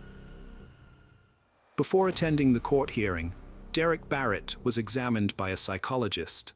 However, forensic psychologist Dr. Richard First disputed the defendant's claims of memory loss. He testified and found Derek Barrett mentally fit to be punished to the full extent of his sentence. Dr. First testified that the drugs the suspect was taking did not cause memory loss. and that all of his actions, from the murder to the disposal of the body, were clear and purposeful. Respected forensic psychiatrist Dr. Richard First also stated that Derek Barrett's intelligence, concentration, and memory were within the normal range. He did not believe Barrett's claims of memory loss and said the number of stab wounds indicated sadistic tendencies rather than memory lapses or acting on emotions. The psychologist also rejected Derek Barrett's claim that he did not feel sexually attracted to the victim. Dr. Richard First also told the court that the accused feigned amnesia to reduce his responsibility for the crime, after he claimed he could not remember the period when he apprehended and killed Michelle Leng. Speaking at the trial, Derek Barrett attempted to justify his crime by claiming he was addicted to illegal drugs. However, this assertion was refuted by Dr. Richard First, who pointed out that Derek's claim was self-contradictory, as it was evident that the suspect had gained weight during that time period. Judge Wilson stated that in his 30-year career as a criminal defense attorney, he had never encountered an obese, substance-dependent individual. Regrettably, there was nothing genuine about Derek Barrett's behavior in the courtroom. In Sydney, Derek Barrett's demeanor in court gave the impression of a psychopath. His crime was not the result of a drunken night, poor life choices, or childhood abuse. In August, at a retrial hearing, Derek Barrett pleaded guilty to murdering and kidnapping Michelle Leng, as well as twice sneaking into her room while she slept and making videos. He also admitted taking 19 explicit photos of Michelle Leng shortly before her death. Barrett said he could not remember the 48-hour period during which he killed the girl, including cleaning up the crime scene and dumping her body, because he was under the influence of illegal substances. He said his only memories were of an argument, blood in the bathroom, and the terrified face of his niece screaming at him. However, Judge Wilson said she did not believe Derek Barrett was telling the truth about his memory loss, nor did she believe he was truly sorry for what he had done. The Leng family consoled each other while Derek Barrett wiped away tears, telling them, "I deserve to live. This should never have happened." Passing sentence, Judge Helen Wilson condemned Derek Barrett's actions as depraved and sadistic, committed by a person in a position of trust. The judge detailed Barrett's disturbing fantasies and actions in court, making it clear that he had failed to fool anyone. Although the events were deeply etched in his mind, Barrett claimed they were merely vague memories. During the court sessions, Barrett showed no emotion and repeatedly spoke the victim's name. Chief Inspector Gary Jubilin of the NSW Police Homicide Unit stated that the crime was horrific and senseless, and while justice was served, there was no joy in such a case. Judge Wilson sentenced 28-year-old Barrett to 34 years and 6 months in prison, with a maximum term of 46 years. He will be eligible for parole in 2050. Barrett displayed no emotional reaction when sentenced. Michelle's mother, Mrs. Zhang, expressed gratitude to the Australian and Chinese communities for their support during her time of immense grief. She also thanked the NSWAT police, including Detective Inspector Jubilin, for their investigation into her daughter's death. A fund has been established to cover the costs of Miss Leng's funeral and to provide support for her mother when she returns to China. However, Michelle Leng's tragic story did not end there. 4 years after the crime, an unexpected event occurred. A woman visiting her elderly, dementia-affected mother found an unknown USB device in the mother's hands. Upon examination, the device contained disturbing videos and photos of Michelle Leng's abuse shortly before her murder. The police were able to match the photos to those that Derek Barrett had deleted from his phone in an attempt to conceal his crimes. In 2020, Barrett was charged with additional sex offenses based on this new evidence. Prosecutor Hugh Baker told the court that the elderly woman had no connection to Barrett, and there was no explanation for how the USB drive ended up in her possession. The horrifying and depraved secret, discovered by chance, led to Barrett receiving additional years of punishment to his already lengthy sentence. Friends and acquaintances commemorated Michelle Leng on Chinese and Australian social media. This tragic story underscores the need to address the underlying factors that can contribute to such crimes, such as idleness, lack of purpose, and indifference. Cherishing life and being mindful of each day is crucial, as we can never predict which day will be our last. Hello friends, welcome to our channel. Today we're going to take a look at another horrible case with you, the case of Dawn Hatchney. December 26, 1997, during the early morning hours in East Bremerton, Washington, a neighbor noticed smoke coming from the Hatchney residence and alerted the other neighbors. It didn't take long before a 911 call was made, and authorities rushed to the scene. Authorities arrived and got the fire under control, only to then make a grueling discovery, accompanied by a smell of burning flesh that made them fear the worst. Inside, they unfortunately found the body of a 28-year-old woman, whom the neighbors immediately recognized as Dawn Hatchney. Her husband, Nick Hatchney, had gone for a hunting trip with friends, and around 10 a.m. he came back home with their dog, only to find the house had been on fire, and his wife had died as a result of it. Initially ruled as an accidental fire, a gruesome discovery years later would reveal something far more sinister behind it. This is the heartbreaking case of Dawn Hatchney. Dawn Marie Tahara was born on December 5, 1969, in Seattle, Washington, to Donald Tahara and Diana Pearl. Donald worked in a shipyard, while Diana took care of the home. Dawn was their eldest child and only daughter, and she grew up with her three brothers, Dennis, Darren, and Derek, in Bremerton, Washington. According to her mother, Dawn's devoutness began at an early age, with her embracing faith and accepting the Lord into her life when she was 4 years old. During her childhood, Dawn faced hardships due to her parents' struggles with anxiety and depression, which often led to frequent conflicts. Around 1980, Diana met a new man, prompting her departure from the family to move in with him. This led to the arrival of another baby. However, the relationship hit a snag, forcing Diana alongside her newborn to return to Donald and her other children. Despite these childhood obstacles, Dawn turned all her challenges into doing well in school, dedicating herself to achieving excellent grades. At just 12 years old, she had participated in the Scripps National Spelling Bee, an opportunity that not only led her to the White House, but also allowed her to meet the late former President Ronald Reagan. In 1988, Dawn graduated and achieved the honor of being the valedictorian at Bremerton Christian School, before joining the Northwest College of the Assemblies of God in Seattle. During her college years, she met Nick Hatchney, and an immediate connection blossomed between them. However, Dawn's friends grew concerned when she referred to Nick as the man of her life after just a few dates. They hoped their friend would find a partner capable of providing unwavering support and genuine affection, as they perceived Nick as overly assertive and excessively self-confident, qualities they believed did not align well with Dawn's personality. Nick's upbringing was similar to Dawn's in some ways. He was born and raised in Washington, but unlike her, he came from Paulsbo, a coastal city in the state. Nick also faced challenges within his family from a young age. His father, Dan, was deeply immersed in his work as a mechanic and remained distant when at home, neglecting family time and household responsibilities. Meanwhile, his mother, Sandra, juggled running a home daycare and providing foster care, leaving Nick feeling neglected.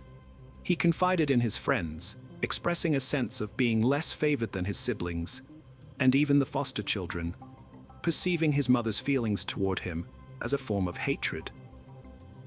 Struggling through his mother's prolonged bouts of depression and his emotionally distant father, Nick lacked the emotional support or connection he needed from his parents. Despite this isolation, Nick found solace and deepened his involvement in Christianity by seeking comfort in the Bible. While his faith bolstered his self-assurance during his adolescence, it occasionally distanced him from others due to his newfound confidence. Nick and Dawn first met at their shared college. Dawn's friends found it strange that she would show interest in Nick, given his contrasting traits. Over time, they noticed a change in Dawn. She had always displayed confidence through her extroverted nature, was self-sufficient and driven, striving to achieve new goals. However, in Nick's presence, she became timid, withdrawn, and indecisive, frequently deferring to Nick's choices, even if they conflicted with her preferences or made her uncomfortable. It seemed as though Nick had a negative influence on her, rather than bringing out her best self. Despite this, their love endured and their relationship persisted, eventually leading to an engagement after Nick proposed on Alki Beach in 1990. They solidified their commitment with marriage on April 20th, 1991, and subsequently moved to Bremerton. At that point, both had completed their degrees. Dawn secured a position as a parole officer, while Nick embarked on his role as a youth pastor at Christ Community Church on Bainbridge Island, situated across the bay from Seattle. Nick had aspired to become a youth pastor, specifically targeting Christ Community Church, due to his bond with his former youth pastor, Bob, also known as P.B. Smith. At that time, P.B. Smith remained with the church, having overseen its affairs since the late 1980s, but had now partnered with Pastor Robert "Billy" Craig in guiding the congregation. P.B. Smith adopted a more amiable, yet conservative approach to church leadership, whereas Pastor Robert was known for his stringent and radical teachings. Throughout their marriage, Nick consistently made decisions without any opposition from Dawn. This was the case because both Nick and Dawn adhere to Christian fundamentalism, a community where the wife is expected to submit to her husband's authority, believing it aligns with God's plan. At Christ Community Church, this ideology was explicitly promoted and deemed acceptable. The church even practiced exorcisms on afflicted members, advocated for families to have as many children as deemed by God, and endorsed homeschooling for these children. Their teachings emphasized women's modesty and addressed uncomfortable inquiries about sex, with speaking out against these norms risking excommunication from the church, fostering a climate of silence among dissenters driven by fear of expulsion. Dawn and the congregation found themselves deeply involved in what many would consider a cult, with her husband Nick playing a crucial role in the hazardous practices. Nick had shifted his admiration towards Robert and sought direct mentorship under him, moving away from his initial close relationship with P.B. Smith. Dissatisfied with Smith's more relaxed approach, Nick felt he wasn't learning enough and disapproved of what he perceived as leniency, favoring the stringent and extreme methods of Pastor Robert. In contrast, Robert saw Nick as a way to accomplish his own agenda, removing Smith and assuming complete control as the senior pastor of the church by 1997. Dawn and Nick had frequently relocated and resided in properties they refurbished to sell, encountering various home-related issues. Dawn, on the other hand, yearned to establish a family and settle into a permanent residence. To address this, Nick found a fixer-upper in East Bremerton, intending for them to move in, renovate, and make it their home. However, the home purchase, renovations, and their house-flipping venture had pushed the couple into debt. Although their outward appearance portrayed a seemingly flawless relationship, with Dawn portrayed as the supportive wife accommodating Nick's desires, underlying issues existed far beyond anyone's perception. Dawn had jokingly requested to a friend about potentially living with her instead of returning to her parents, in case he and Nick ended their relationship. Meanwhile, Nick continued accumulating debt by regularly loaning money to fellow church members. He embarked on his ambitious venture of establishing a Christian youth camp, which predictably proved to be financially burdensome. However, fueled by his fervent desire, he fully committed to the project, even beginning to scout properties in Jefferson County, convinced that one of these would serve as the perfect location for the camp. His determination intensified when a congregant, a woman named Sandy Glass, asserted receiving a divine vision, affirming that the property Nick had his eye on was destined to become the site of the youth camp he envisioned. Sandy, a woman in her 20s, had already faced significant hardships in her life. Her first boyfriend had passed away due to an unspecified illness, and her father had died in a construction accident. Additionally, her brother battled with addiction. Sandy was married to a man named Jimmy, and their financial situation had been strained for some time. They relied solely on Jimmy's income as a carpenter, with Sandy staying home to care for their children. Like Nick, Sandy struggled with reckless spending habits, often exceeding their means, resulting in frequent arguments between her and Jimmy. These disputes sometimes led Jimmy to express his frustration through yelling or by withdrawing himself from the situation and spending hours at the bar in an effort to address their marital conflicts. The couple sought assistance from the church and started attending marriage counseling sessions, which were led by Nick. At this time, Nick had been the church's marriage counselor for several years. Many congregation members had lodged complaints with Robert about Nick's counseling approach, expressing unease over his tendency to concentrate heavily on intimate inquiries, often disregarding other crucial issues. It seemed that the discussions primarily focused on matters of a sexual nature, overlooking other significant aspects. However, due to the trust they had and the continued affiliation of P.B. Smith with the church, members assumed that Nick's position would not have been entrusted to him if he lacked credibility. By the fall of 1997, Pastor Robert had successfully replaced Smith, assuming the role of senior pastor, a decision that was fully endorsed by the church board. Smith and his wife then departed for Africa to engage in missionary work. Jimmy's parents, who were active church members themselves, felt that Jimmy and Sandy's decision to seek church intervention was too hasty. They also questioned Nick's qualifications and experience in guiding their son's marriage. Their concerns deepened when they noticed that Nick seemed to focus more on Sandy individually rather than on the couple as a unit. This heightened attention extended beyond the counseling sessions, with prolonged phone conversations and an excessive amount of time spent together, both at the church and even outside the church premises. Jimmy's parents considered the dynamic between Nick and Sandy as inappropriate, noting their extended interactions and increased closeness, which appeared to exceed the typical boundaries of a counselor-client relationship. Pastor Robert's wife, Pamela, had noticed Nick's conduct and had a private conversation with him, expressing concerns about his inappropriate behavior and advising him to focus on his own marriage.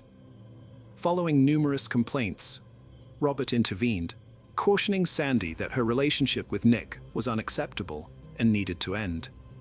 Sandy, feeling a divine connection between herself and Nick, reacted angrily to Robert's counsel. She wrote him a letter expressing her discontent, stating that the judgment she felt from him made it difficult for her to believe that he accepted her gifts or had confidence in her ability to hear God and use it to help anyone. The relationship between Sandy and Nick was already having a negative impact on those around them. Don and Jimmy, along with Jimmy's children from his marriage to Sandy, felt hurt. In fact, one of their children confided in Jimmy, revealing that Nick and Sandy had mentioned Nick becoming their new father when Jimmy died. At the church, Dawn began confiding in her friends about her distress. She revealed her financial troubles and her earnest wish to have children, which her partner Nick strongly opposed. As 1997 was drawing to a close, Nick engaged in relationships with multiple women besides Sandy. He was observed having private conversations and prolonged phone calls with these women concurrently. Sandy's alleged visions became more intense, urging Nick to prioritize the establishment of his youth camp and to devote more time to their relationship, as she believed they were destined to be together.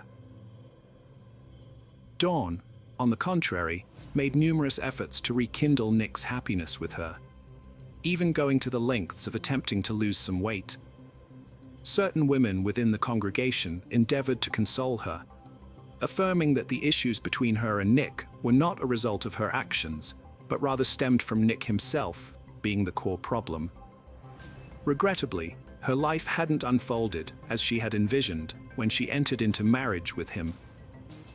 Fast forward to Christmas, Dawn woke up feeling unwell. Despite being sick with a cold, she and Nick visited her family, spending the entire day together. Later in the evening, they went to P.B. Smith's residence, joining his family for some time. Plans were made for Nick to go hunting with Lindsay Smith's daughter and her friends the following morning on the 26th.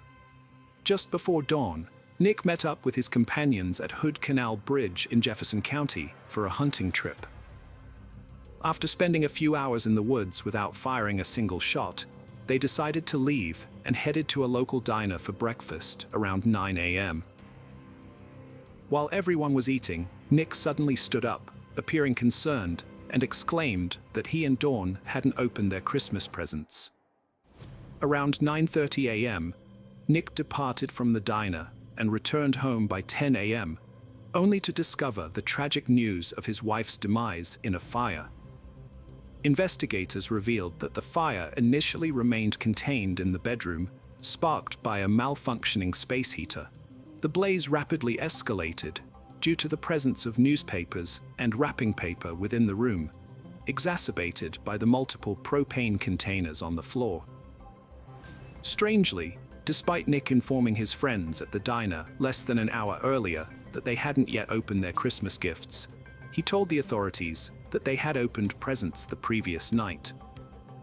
He explained that due to Dawn feeling unwell, she went to bed without tidying up the wrapping paper. Additionally, Nick claimed to have received the propane tank as a Christmas gift.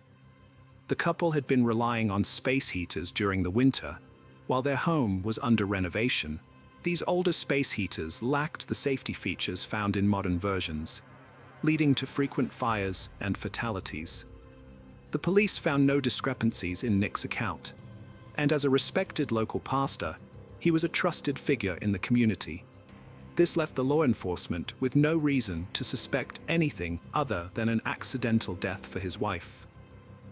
Concerned for their pastor's well-being, Nick's congregation sought ways to support him during what they believed was an extremely difficult time. Pastor Robert even proposed attempting to resurrect Dawn through prayer, but Nick declined, citing his wish to spare her from any potential suffering. This refusal surprised Robert, given Nick's previous willingness to participate in church activities, including the exorcisms they had attempted before. Mary Glass, Sandra's mother-in-law, immediately suspected Nick's involvement in Dawn's death, convinced it was not an accident. She urged her husband to approach the police, but this never happened. Within days, Dawn's death was officially deemed accidental, and the Bremerton police handed the case over to Nick's insurance company. Nick had already submitted a request to process Dawn's life insurance policy. Family and friends found it peculiar that Nick was dealing with the life insurance so quickly after Dawn's passing. However, considering the couple's substantial debt and Nick's aspirations for the youth camp, they rationalized his urgency for the money. Some church members found Nick's grieving unusual, but they refrained from expressing concerns, assuming everyone copes differently. The church community organized a celebration of life event serving as Dawn's funeral, where family and friends gathered to share stories and commemorate her life amid their sorrow. Nick remained composed throughout and delivered a 45-minute eulogy. Friends stumbled upon photos of Dawn tucked away, suggesting he wanted to discard them. Nick displayed a harsh and insensitive attitude not just towards church members, but also to neighbors and friends. Nick shockingly engaged in an intimate relationship with Diana, Dawn's own mother, under the pretense of mourning as a widower. Nick's behavior had become intolerable even for Pastor Robert, resulting in Nick being asked to depart from Christ Community Church. On April 10, 2001, Sandy met with the district attorney, who offered her immunity in exchange for testimony about a secret from December 26, 1997. Nick allegedly confessed to Sandy that morning, but their call was interrupted. Sandy later spoke with Nick again, but he only said, "It's done." Eventually, when Sandy confronted Nick, he confessed to administering a significant overdose of Benadryl to Dawn and suffocating her by placing a plastic bag over her face. The tragic aspect is that Dawn remained partially conscious, witnessing her husband suffocating her through the plastic bag. After ensuring she was no longer alive, he strategically arranged old newspapers and wrapping paper around the room, positioning them beneath her body, and placed the propane tanks near the bed. He arranged the heater in a way that it would start a fire, intending to destroy any evidence of a crime, and instead staged the incident as an accidental fire.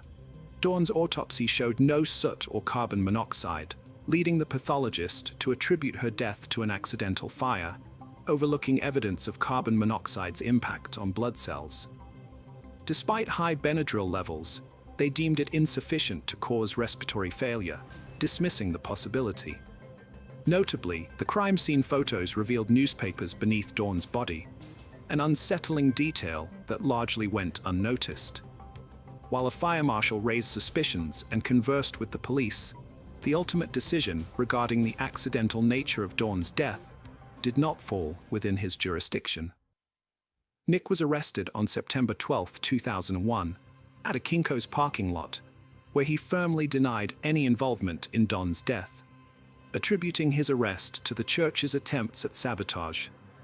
Despite his claims that the church members could inflict significant harm, Nick faced first-degree murder charges, with bail set at $750,000. Sandy's narrative conveyed to investigators appeared unusual, adding to the frustration stemming from the nearly 4-year delay in considering Nick as a suspect or making an arrest. Her reason for cooperating was equally frustrating, driven by anger over Nick's involvement with other women from the church and a sense of exploitation. Nick appeared before a judge and pleaded not guilty. He claimed that his church had cast a curse upon him, alleging that Pastor Robert exerted a malevolent influence beyond the comprehension of the police. Nick's trial began, leading to a change in the charges due to the prosecutor's doubts about the judge's inclination toward the death penalty initially sought. The charge of first-degree murder was amended to aggravated first-degree murder, carrying a sentence of life imprisonment without the possibility of parole. This change in charges was a result of the arson Nick had committed, which enabled the revised charge. Witnesses, including the women who had personal relationships with Nick and various church members who had received counseling from him, provided testimonies that revealed information about Nick's conduct to the jury. These accounts highlighted the substantial influence the church had over their lives, detailing their experiences of alleged visions and direct messages they believed were from God, which Nick took advantage of for the purposes of justification and manipulation. Smith's daughter testified, recounting how she was introduced to Nick through her father, and how Nick had groomed her during her teenage years, with their sexual relationship beginning shortly after Dawn's death and continuing until the daughter eventually moved away about a year later. Doctors and forensic experts also testified, highlighting that Dawn's body contained crucial evidence about the events of that day. However, these important indicators were disregarded due to Nick's status as a pastor, despite the unusual lack of soot and carbon monoxide exposure for someone who was alive and breathing during a fire. The defense strongly contested these allegations, concentrating their efforts on portraying Sandy as the jealous, vengeful ex-partner who fabricated accusations upon discovering Nick's infidelity with multiple women.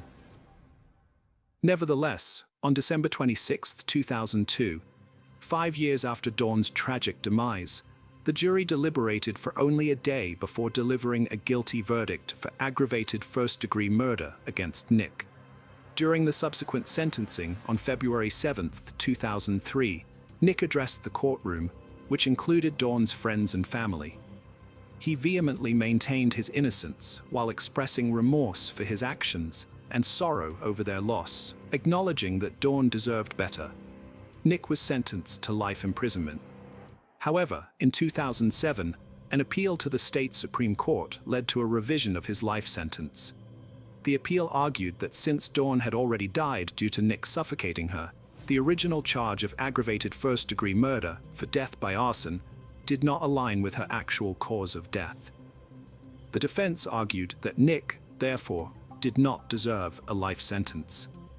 Ultimately, the state Supreme Court ruled in favor of the appeal, changing Nick's sentence to 26 years in prison. While in prison, Nick has actively supported educational initiatives and co-founded the Environmental Advancement Reintegration Network. He initiated a waste management system employing worm composting and even delivered a TED Talk centered on sustainability.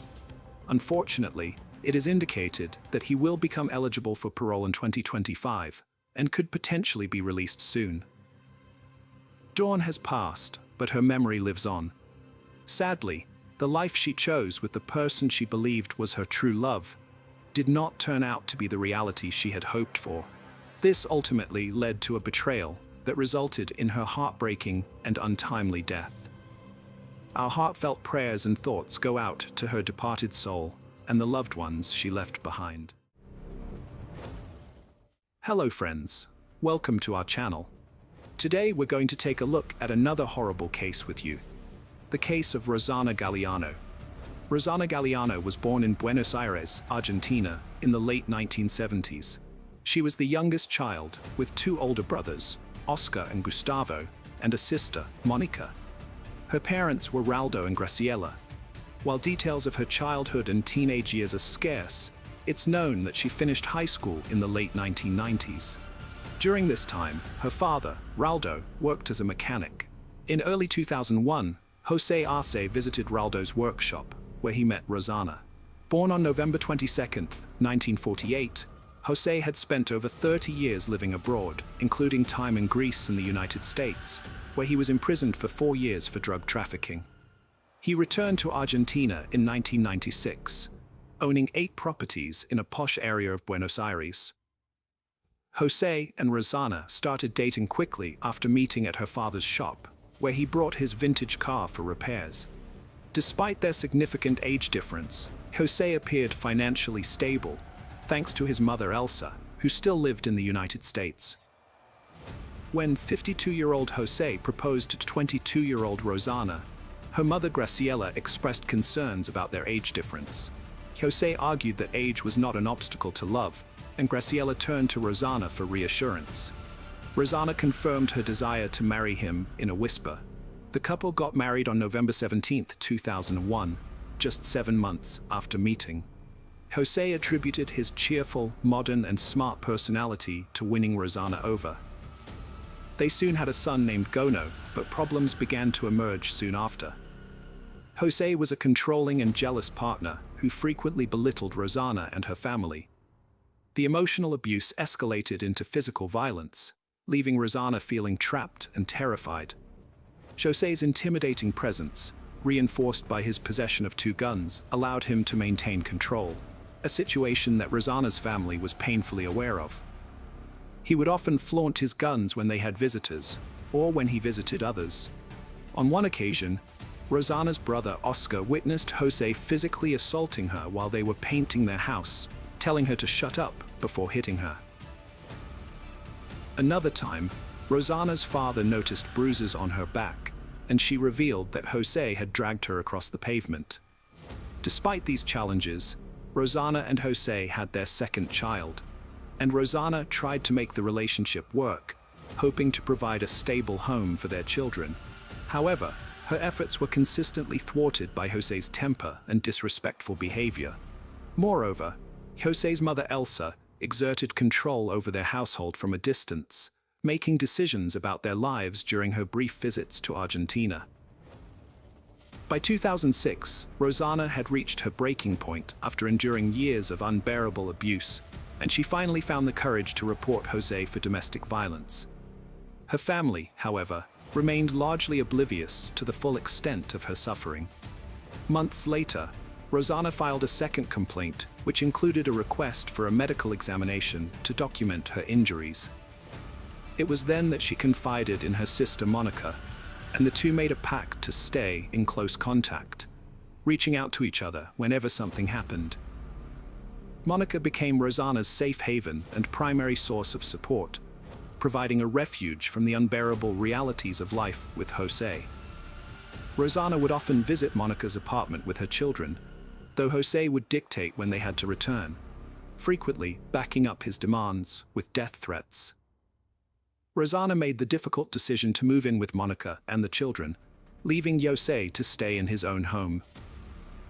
After a period of time, Rosanna took further action by filing another complaint and seeking a divorce, which resulted in a restraining order being issued against Jose. From then on, the only times they met were during child visitation sessions at a neutral location in El Romanzo Exal de la Cruz, as arranged by the court.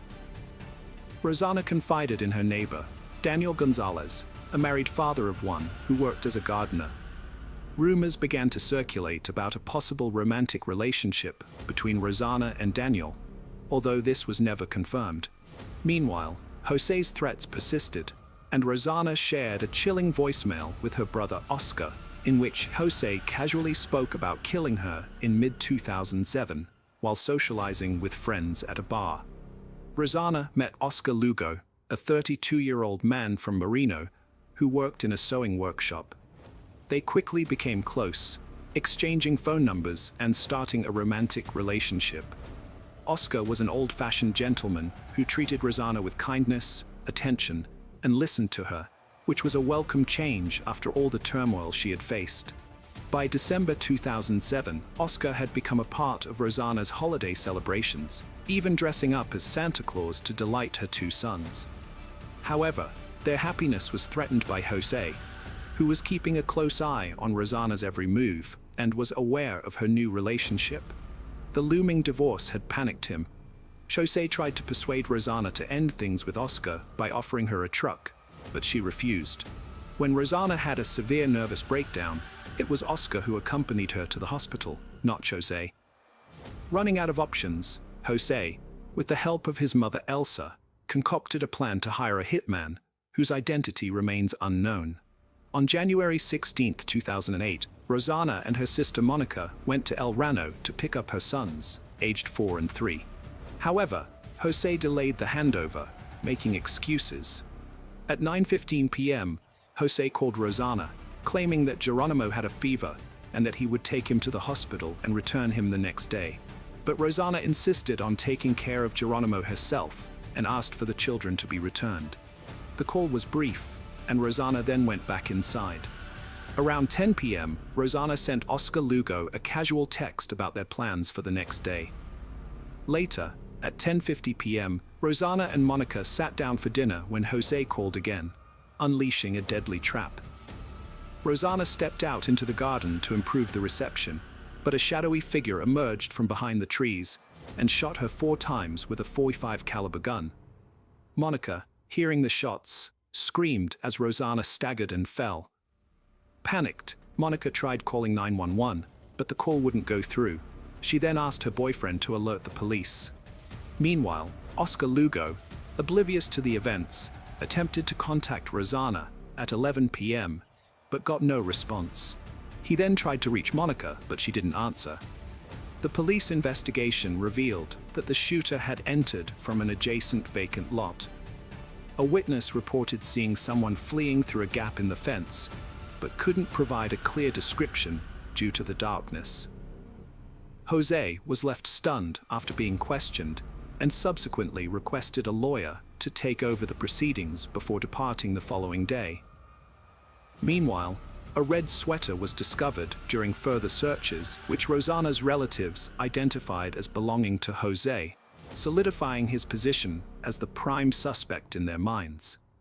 The case garnered widespread media attention, sending shockwaves throughout the country and sparking a scandal as Jose and his mother publicly proclaimed his innocence, while also making disparaging remarks about Rosanna and suggesting that her multiple lovers should be investigated instead.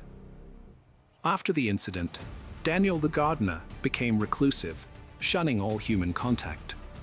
On the night of Rosanna's funeral, Raldo observed Jose lurking in the distance, watching from his truck without offering condolences or joining the mourners.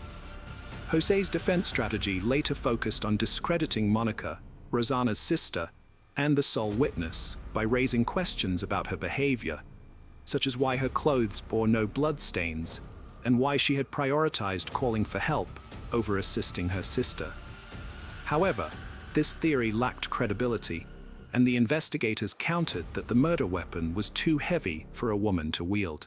The detectives also highlighted a crucial point. Anyone familiar with the house would know that Rosanna had to venture outside to get a cell signal, suggesting a high degree of premeditation in the crime. During the investigation, Rosanna's sons were cared for by their father and grandmother Elsa, while their grandmother Graciela was granted limited access. In contrast, Monica and Oscar were denied access, with Jose citing safety concerns for his sons, despite the legal restrictions. The children longed to see their Aunt Monica, prompting Jose to occasionally allow supervised visits. Monica seized these opportunities to take the children to see a psychologist. Eventually, Graciela successfully obtained visitation rights, although she was denied guardianship. In a contemporaneous interview, Jose claimed that Rosanna had 4 lovers, all of whom had criminal records. According to Jose, Rosanna engaged in intimate relationships with these men to uncover their secrets, which she then leveraged to blackmail them for personal gain. Meanwhile, following threats, Oscar was placed under police protection as a protected witness in his sister's case, requiring him to wear a tracking bracelet. As 2007 drew to a close, investigators still lacked concrete evidence to bring charges against any of the suspects. However, a significant breakthrough came a year after the murder, when Jose was arrested in January 2008, charged with aggravated homicide due to their romantic relationship, premeditation, and the alleged involvement of multiple perpetrators. 4 years after the attack, Oscar exercised his visitation rights to take his nephews to play soccer, sharing a heartwarming hug with the 6- and 7-year-old boys. In April 2013, the trial commenced. Jose maintained his innocence during the May proceedings, but the trial was delayed when he suffered a stroke, ultimately pushing the final verdict to November 2013. The judges concluded that the murder was meticulously planned, bearing the hallmarks of organized crime. Jose and Elsa were found to have chosen the time and place for the attack, aware that a phone call would lure Rosanna outside, rendering her vulnerable. The court determined that financial motives drove the murder, as Jose sought to avoid splitting the marital assets. Jose and Elsa received life imprisonment sentences. The higher court upheld the conviction, citing Jose's threats, the domestic violence endured by Rosanna, and the dominant influence of his mother. The actual perpetrators of the shooting were never identified. In 2015, Jose and Elsa were placed under house arrest, with Jose's health and Elsa's age cited as reasons, allowing the children to reunite with them. The media continued to follow the children's story for years, during which Monica and Graciela had no contact with them. The boys were shuffled between homes familiar to their father, but unknown to Rosanna's family. In January 2017, the court granted the children a weekend visit with their maternal grandparents for the first time. The Galliano family prepared their home with fresh paint, a thorough cleaning, and decorations, and Graciela cooked their favorite dish. That weekend, the Galliano home was filled with joy as the boys played soccer, video games, and even asked to sleep in their grandmother's bed, whom they hadn't seen in over 2 years. On November 24, 2018, Jose passed away after another stroke. The event was another devastating blow for the children, who attended their father's funeral. During the funeral, they expressed their concerns about their future to their Aunt Monica, who reassured them with calmness and love, promising to support whatever they decided. They chose to live with Monica, who then had to confront Elsa to communicate the boys' decision. Through these and many other instances, it was clear that Monica always prioritized her nephew's wishes, whether they wanted to talk or preferred silence. Monica's primary goal was to provide stability and comfort for the boys. In March 2019, Jono decided against switching schools, opting to stay close to his friends and see out his final 2 years. He returned to live with his grandmother, Elsa. Meanwhile, Monica pursued custody of Nahuan. Things appeared to be settling, But tragedy struck in late November 2019 when 87-year-old Elsa was hospitalized and shortly after passed away on November 30th. The following month, Monica was awarded custody of Nahuen. By the end of the year, Jono had moved in with a family friend of his grandmother's. Both brothers still required psychological support to cope with their traumatic experiences, with Jono grappling with depression. Their psychologist acknowledged the staggering sequence of events they had endured. In March 2020, Jono's housemate passed away, prompting him to take refuge with his aunt Monica until October of that year. When he turned 18, Geronimo rented a small apartment and began living independently, supported by the income generated from his inherited properties. Meanwhile, Monica initiated legal proceedings to secure their inheritance, fearing they might be stripped of their assets. Nahuen, on the other hand, demonstrated emotional stability thanks to the support he received, and was encouraged to continue attending therapy as needed. Hello friends, welcome to our channel. Today we're going to take a look at another horrible case with you, the case of Anna Repkina. Anna Alexieva Repkina, a charming and outgoing woman from Chelyabinsk, Russia, hailed from a good family. With a strong work ethic, passion for travel, rock music, and cats, she owned several. Anna was a vibrant individual. She loved capturing life's precious moments through photography and valued romantic relationships deeply. Her ultimate goal was to find true love, settle down, have children, and build a happy family. Anna's remarkable sense of humor made her a delight to be around, something her friends and acquaintances often highlighted. However, her life took a dramatic turn in 2016, when her high school sweetheart of 7 years ended their relationship, leaving her devastated. Despite this heartbreak, Anna refused to give up on her dreams. She took the initiative to try online dating, determined to find her ideal partner. On a Russian dating site, she came across a promising match who seemed to possess all the qualities she was looking for. Anna met a charming young man named William Hargrove, a 26-year-old from Oregon who worked as a bouncer and mechanic. What drew her to him was his fascination with Russian culture, but more importantly, his adoration for her. William consistently showed kindness to Anna, often complimenting her and making an effort to be present for her whenever she needed him, despite the physical distance between them. Those who knew him described William as a charismatic and passionate person with a great sense of humor, who inspired those around him to chase their dreams. As they developed their online relationship over several months, their bond grew stronger. They seemed perfectly suited for each other, sharing similar tastes in music and a love for live performances, as well as a similar sense of humor. Friends who knew them noted that Anna and William complemented each other beautifully. William's caring nature was evident in his thoughtful gestures, such as sending Anna flowers despite being separated by oceans. Anna and William's online chemistry was undeniable, but they wanted to confirm their connection in person. So in December 2016, they decided to take their relationship to the next level. Anna booked a flight to Oregon to spend the Christmas holidays with William. However, she initially made a mistake and booked a ticket to Portland, Maine, instead of Portland, Oregon.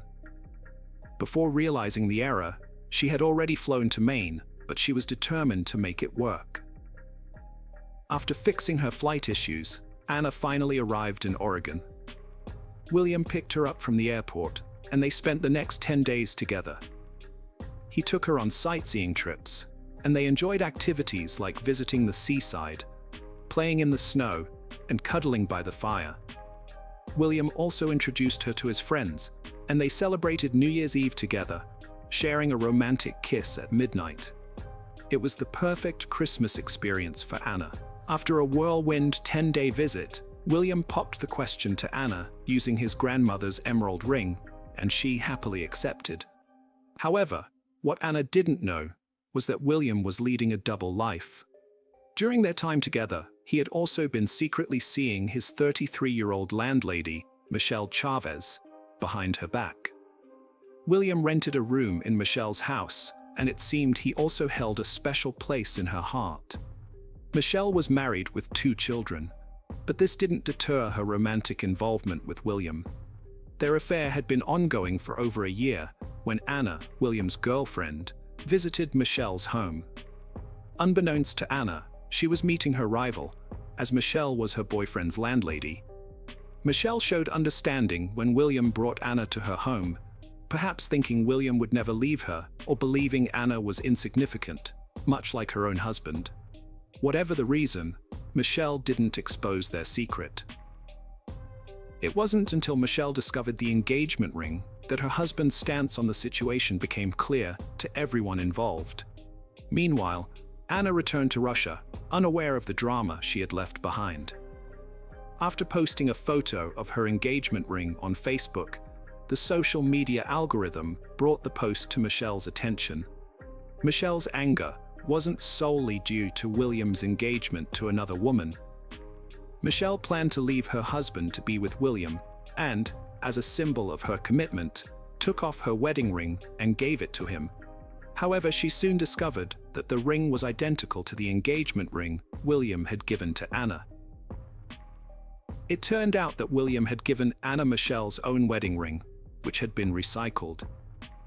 Michelle confronted William about this, and he tried to calm her down, insisting that Anna meant nothing to him and promising to break off their engagement on March 1, 2017.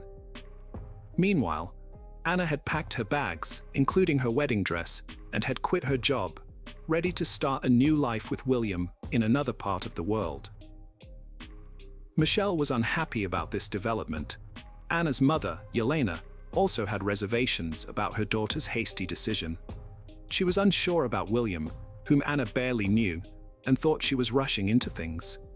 Anna, however, was convinced that she was in love and saw no reason to wait. Yelena finally released Michelle from her grasp. Michelle, realizing Anna's visit was not a social call, grew angry. She demanded that William find another place to live, refusing to let the engaged couple stay under her roof. William complied, renting an apartment for himself and Anna. However, he continued to secretly see Michelle, sneaking out to visit her and reassuring her of his commitment to her, downplaying Anna's importance. Michelle became increasingly worried about William's growing relationship with Anna, so she took action. She contacted Anna on Facebook, revealing everything about her and William's ongoing affair. Anna reported the conversation to William, but he dismissed it as Michelle's jealousy. Anna believed him, and the couple decided to ignore Michelle's warnings and focus on their future together. They set a wedding date for March 23rd and planned a beachside ceremony. Anna wore the wedding dress she had brought from Russia, and they headed to the beach. However, the officiant failed to show up. After waiting for what felt like an eternity, they returned home. They planned to try to get married again in April. On that same day, surveillance footage captured the couple buying food at a McDonald's drive-thru. Anna sat in the passenger seat, still wearing her wedding dress. William had told her that the officiant was sick, but that was a lie. Despite claiming he didn't love Anna, William had kept her convinced that he wasn't invested in their relationship. However, Michelle had grown tired of William's manipulation.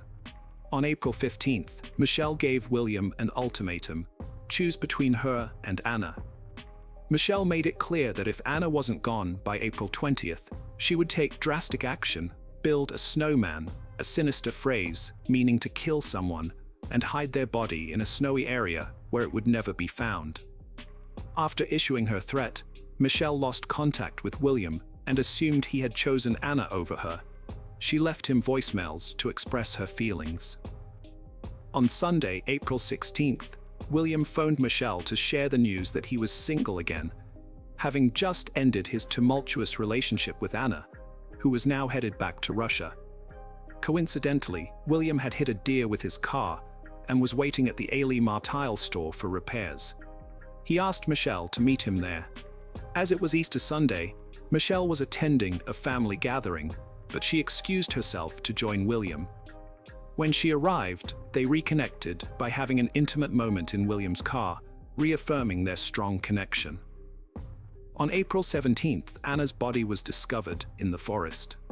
Initially, investigators didn't know her identity, as there was no identification found with her body, and she had only been in the state for about a month. The crime scene lacked a murder weapon, but was littered with trash. However, amidst the debris, a clear plastic bag caught their attention. Inside, they found a KFC receipt, an empty Pepsi cup, and a KFC chicken paper bag. The KFC receipt turned out to be the crucial clue in solving the case. It contained a date, time, and debit card number, which led investigators to Kevin Thomas. When questioned, Kevin revealed that he was best friends with William and had been getting to know Anna. He also shared a tradition with William where they would eat lunch at KFC every Friday. The receipt, it turned out, was from a purchase made about a week before Kevin's questioning. The investigation into Anna's death led to the discovery of William's deceitful behavior. In his interview, Kevin revealed that William had borrowed his shotgun, claiming he wanted to go to the woods to clear his head. However, William never returned the weapon. The police began to suspect William and Michelle after hearing Kevin's statement. Following Anna's death, William's behavior became increasingly unusual and suspicious. He withdrew money from Anna's bank account to pay off his debts, and was caught on camera buying cigars and Star Wars Legos at various stores. William also confided in Kevin that he was spending money recklessly to cope with his emotions. Furthermore, he began researching time travel and even reached out to strangers on WhatsApp, offering to exchange his soul for the opportunity to go back in time. William wanted to travel back in time to April 16th to prevent a situation caused by his best friend's mistake. However, on that day, William was seen crying in a store employee's arms, claiming his girlfriend had just broken up with him. He had moved back in with Michelle, but was picked up by the police and questioned. The police asked William about his whereabouts on April 16th, and he said he was on a drive with Michelle.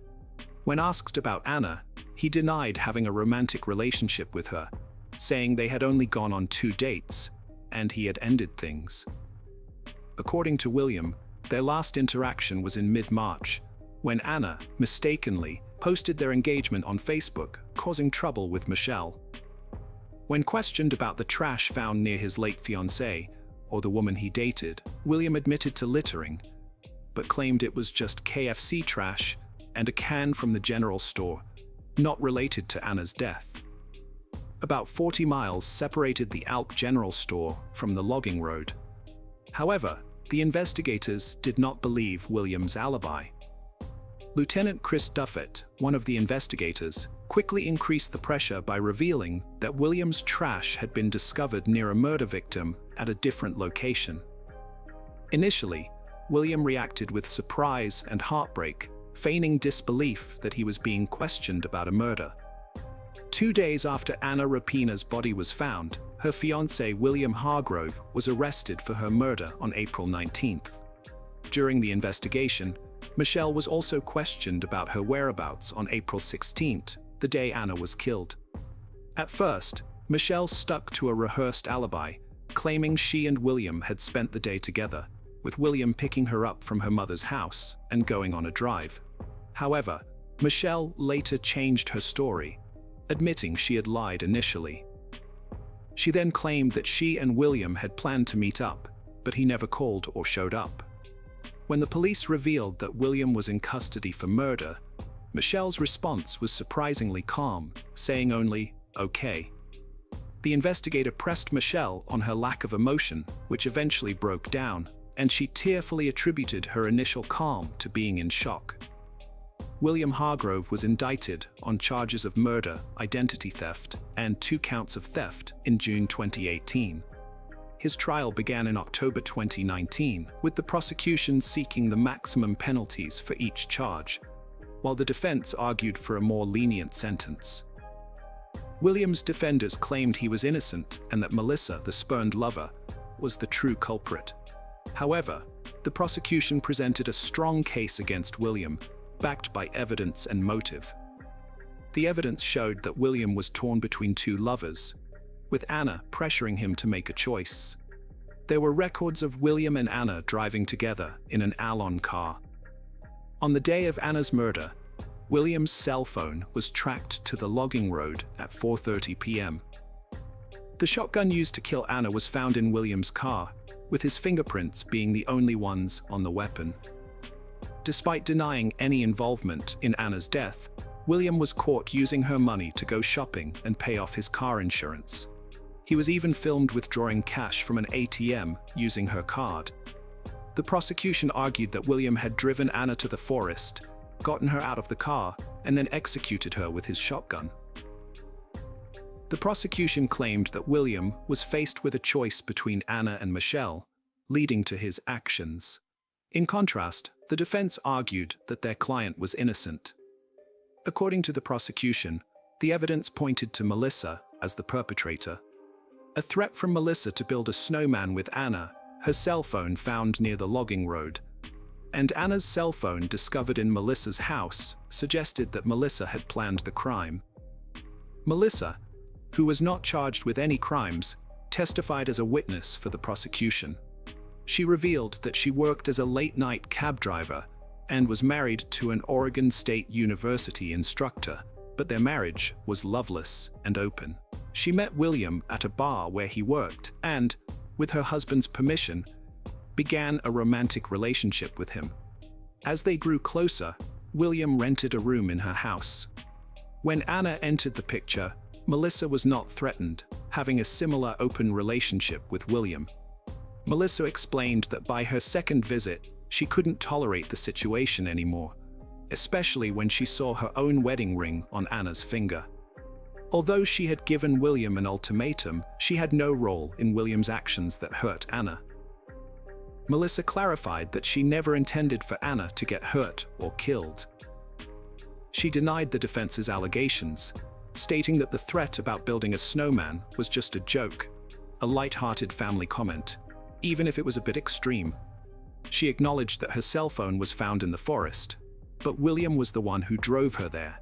She didn't know why or what he planned. Furthermore, William had given her Anna's cell phone the day before he was questioned. As his partner, she naturally held onto it for him. Melissa's testimony lasted 14 hours, and she was not the only one. Around 70 other people testified, including Anna's mother, William's best friend and roommate, some of Melissa's family members, and others. Throughout the case, Melissa faced intense scrutiny, particularly in her hometown in Oregon, where she was criticized and ostracized by the locals.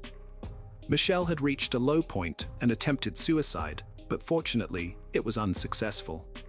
The prosecutor praised Michelle's efforts to take responsibility, calling her actions tough and super tough. After a month of court appearances, the judge asked the jury to deliver their verdict.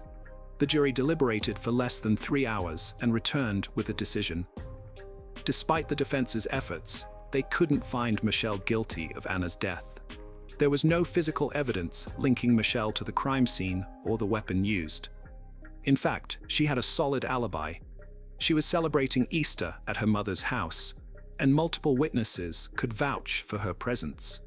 On the other hand, William maintained his not guilty plea, but the overwhelming evidence against him led to his conviction on all charges. He was sentenced to life in prison with the possibility of parole in 25 years. Anna's attorney announced plans to appeal the verdict. Notably, the jurors developed a strong connection with each other during the trial. After the trial, they visited the logging trail, where Anna's life was tragically cut short, to pay their respects to her memory. Anna will be remembered as a courageous young woman who left her home in Russia to build a new life in the United States. Anna was a loving person who openly shared her love with others. She was cherished by many during her lifetime, and her memory will continue to be loved and honored. The prosecutor, Amy Matsko, stated, "Hello friends, welcome to our channel. Today we're going to take a look at another horrible case with you. The case of Jenna Oakley. Jenna Oakley was born on March 2, 2001, in Indiana. She lived with her mother and two-year-old brother in a troubled home. Due to her mother's neglect and inability to provide a stable life, Jenna often found herself left alone from a young age. The situation worsened over time, leading to intervention from Child Protective Services in April 2016. As a result, Jenna and her brother were removed from their mother's care and relocated to live with Philip Oakley, who their father and his wife, Rhonda, who was 52 years old at the time. Rhonda welcomed the children into her home and accepted them as her own. Philip later revealed that Rhonda had been eager to be a good mother to her stepchildren from the start. She welcomed them into her home with open arms and worked to create a safe and comfortable environment for them. Jenna was a difficult child to manage. Despite her academic success, which earned her praise from her teachers, she struggled to follow the rules in her new home. Her behavior became an even greater concern when her parents discovered her relationship with a 20-year-old man named Kenneth, whom she had met at the age of 10 while living with her mother in Indiana. Kenneth was a mysterious figure who seemed to be both a supportive influence and a hindrance in Jenna's life. To better understand the events that unfolded, it's essential to delve into Rhonda's story and explore the complexities of her personality, as well as the significant impact she had on Jenna's life. Rhonda Oakley was born on March 5, 1964, in Casey County, Kentucky, to parents Howard Lee Raines and Mabel Walls Raines. She graduated from Casey County High School in 1982 and went on to work for 30 years in a prominent company that specialized in marketing, packaging, and printing services. Rhonda was a kind, loving, and cheerful person who was highly respected by her friends, who admired her warmth and kindness towards others. Rhonda met Philip Oakley on a golf course, and they fell deeply in love. They decided to get married and start a new life together. However, their relationship was not without its challenges. At the time, Rhonda was divorced and had 4 children from her previous marriage. Philip and Rhonda's family were initially against their relationship due to their significant age difference. They asked Philip to end the relationship, which led to frequent arguments within the family. For that reason, Philip believed the relationship of Kenneth and Jenna was unacceptable because Kenneth was 5 years older than his daughter, Jenna. Philip even threatened to involve the police if Kenneth continued to date Jenna. To maintain control of the situation, Philip and Rhonda took measures such as confiscating Jenna's phone and computer and enforcing strict rules. The situation at home became so unbearable for she that she finally confided in her father and stepmother, promising to end her relationship with Kenneth. However, she failed to keep this promise and continued to secretly meet with him. As a result, her relationship with her parents deteriorated, and she began to harbor a deep-seated hatred towards her parents. On September 1, 2016, at around 4 p.m., David, her younger brother, returned home from school and entered the house. As he walked into the kitchen, he was startled by the sound of 3 of their dogs barking frantically in the basement. Curious, David rushed downstairs to investigate and found his mother, Rhonda, lying motionless on the floor. Panicked, David immediately ran outside to seek help and eventually went to a neighbor's house to call the police. When the emergency services arrived, they were unable to revive Rhonda, and she was pronounced dead at the scene. The police found deep cuts on her neck, indicating a brutal attack.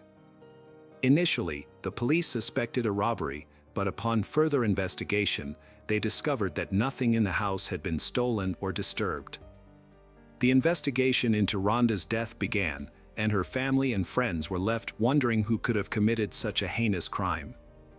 As the investigation progressed, several key pieces of evidence came to light. Rhonda's car was discovered to be missing, and a trash can in the kitchen was found to contain vomit. Furthermore, one of the large meat cleavers from the kitchen was found to be missing, leading investigators to suspect that it may have been the weapon used to attack Rhonda. When Philip returned home, he was questioned by detectives and informed them that his daughter, Jenna, had not attended school that day. In fact, Jenna had been unreachable since the incident, and her teachers had called Philip early in the morning to report her absence. This led the police to believe that Jenna may have been kidnapped by the same individuals who killed Rhonda, and that she may be in danger. During the questioning, detectives asked Philip if he knew of anyone who might have wanted to harm Rhonda or the family. Philip revealed that his daughter's boyfriend, Kenneth, had a troubled relationship with Jenna, and that it had deteriorated significantly. Philip admitted that he had threatened to contact the police if Kenneth did not stop seeing Jenna. Philip suspected that his daughter had been dishonest with him and that she and Kenneth had never intended to break up or follow the rules. It was possible that Kenneth had planned to get rid of the source of his problems and take Jenna with him. After learning this, the police focused their efforts on finding Kenneth. They discovered that on August 31st, the day before the incident, Kenneth had flown from Indiana to Lexington, Kentucky, at 3 a.m. From there, he took a taxi to Oakley's house. Another crucial piece of evidence came from a store manager in Denver, who claimed to have seen Jenna with a young man on September 1st. The manager handed over surveillance footage to the police, which showed Jenna and Kenneth entering the store and then leaving together to get into a car that looked like Rhonda's stolen vehicle. Notably, Jenna appeared calm and normal in the footage, not showing any signs of distress or being coerced. Her behavior led investigators to dismiss the possibility that she was being held against her will and raised suspicions that she might be involved in a crime against her stepmother. A search of Jenna's room later revealed a diary that confirmed these suspicions. The diary exposed a deep-seated hatred that her family seemed to be unaware of. Jenna wrote about her ongoing feelings for Kenneth, with whom she had maintained contact despite promising to stay away. Interspersed with these entries were expressions of resentment towards her family members, which grew increasingly disturbing over time. Jenna wrote in her diary that she intended to kill her father, stepmother, and brother to prevent them from ever separating her from Kenneth again, allowing her to be with him without interference. She outlined a specific plan and timeline to carry out these actions.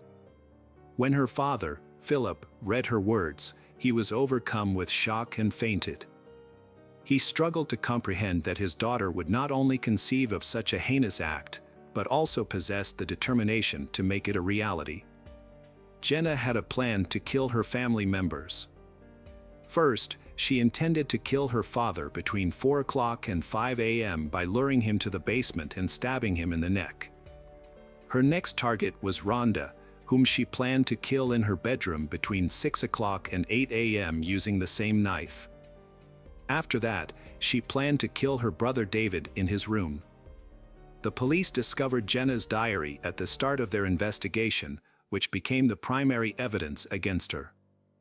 Meanwhile, Philip gave the police Kenneth's phone number, allowing them to track and apprehend Kenneth and his girlfriend.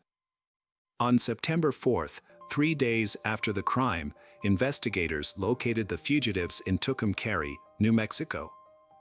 The police informed local authorities about the case, who quickly located Rhonda's stolen car near a hotel where Kenneth and Jenna were staying. They were arrested and transported separately to a New Mexico detention center, awaiting extradition. However, a search of the car did not yield the weapon used in the attack on Rhonda. Kenneth chose not to face trial. He attempted to take his own life in his cell by hanging himself and wrote a letter. Officers found him and rushed him to the hospital, where he was in critical condition. In his letter, Kenneth claimed responsibility for the crime and stated that he and Jenna acted according to his plan, attempting to take the blame to absolve her. The authorities kept Kenneth's attempt on his own life and his confession from Jenna for a time, deciding it was best she didn't know while being transported to Kentucky. They wanted her to give her own testimony without being influenced by Kenneth's actions.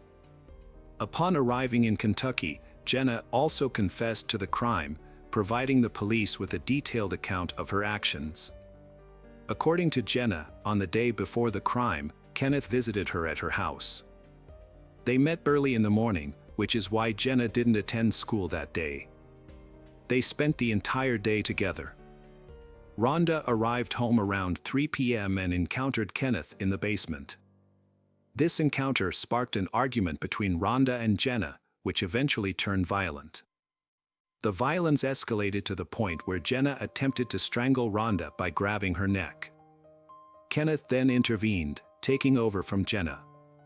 He grasped Rhonda's throat with such force that she soon lost consciousness and fell to the floor. Once Rhonda was unconscious, Jenna took a kitchen knife and inflicted fatal wounds on her neck, leading to her death. Witnessing the scene caused Kenneth to become ill, and he vomited into a trash can. When questioned by the police about the knife used in the crime, Jenna stated that she and Kenneth had disposed of it during their escape. They had wrapped the knife in a bag and thrown it away at a fast food restaurant. Jenna provided this testimony while Kenneth was still in serious condition at the hospital. He was charged with first-degree murder but was unable to stand trial due to his self-inflicted injuries. After 6 weeks on life support, he passed away. In October 2019, Jenna was formally charged with her stepmother's death. The charges alleged she either caused the death or collaborated with someone else. She also faced a theft charge. Jenna was held without bail at a juvenile detention center. Her father, Philip, stated he didn't care that she was his daughter and felt she didn't deserve his protection after the incident. He hoped Jenna would receive the punishment she deserved. Jenna wasn't informed of Kenneth's death until a court hearing, where she fainted upon learning the news. After regaining consciousness, she screamed, cried, and struggled to calm down. In January 2019, Jenna pleaded guilty to first-degree manslaughter and expressed regret for her actions in court the following month. She expressed remorse for the pain, anger, and disappointment she caused. Upon learning of the plea deal, Philip expressed disappointment, stating that the system failed to prevent the crime against his wife. He claimed there were warning signs that Jenna was in trouble, but no one took action. Philip added that people often advise going to the police immediately, which he and his wife did, yet they still found themselves in a terrible situation. At the sentencing hearing in March, Susan Hooper, a mitigation specialist for the defense, explained that the defendant suffered from abuse, violence, neglect, and lack of basic human rights throughout her life. The lawyer questioned what could have driven a 15-year-old with no history of violence to commit such a crime. The lawyer noted that Jenna had no prior record, was respected by teachers and peers, and it was unclear what led her to take such a desperate step. It was also noted that none of Jenna's family attended the hearing. Philip declined to participate, and Jenna's mother never appeared in court to learn her daughter's fate.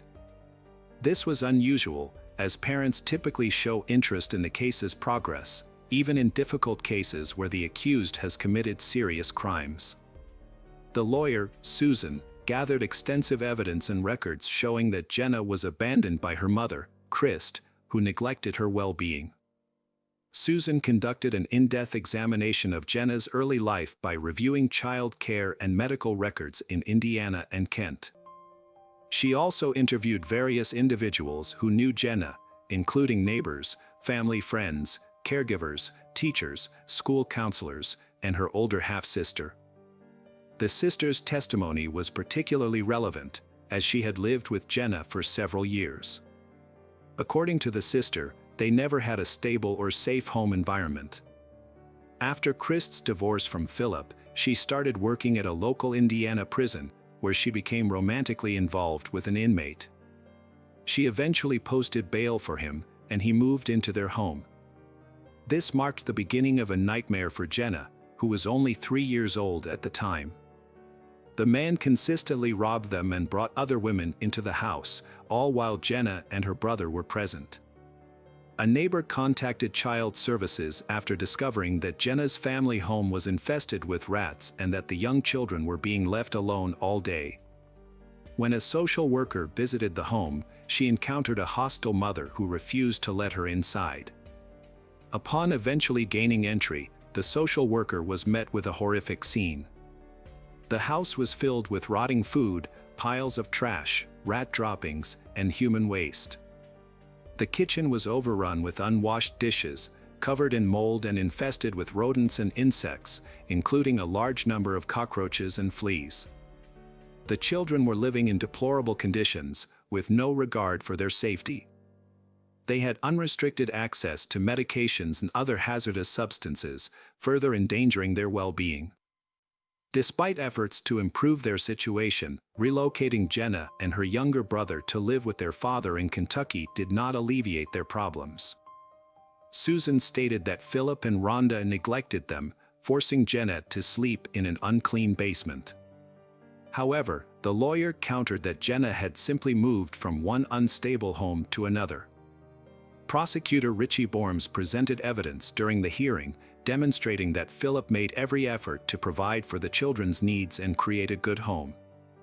Despite the defense attorney's claims, Borms argued that if abuse or neglect had occurred, child care services would have been notified by Jenna's neighbors, friends, or teachers.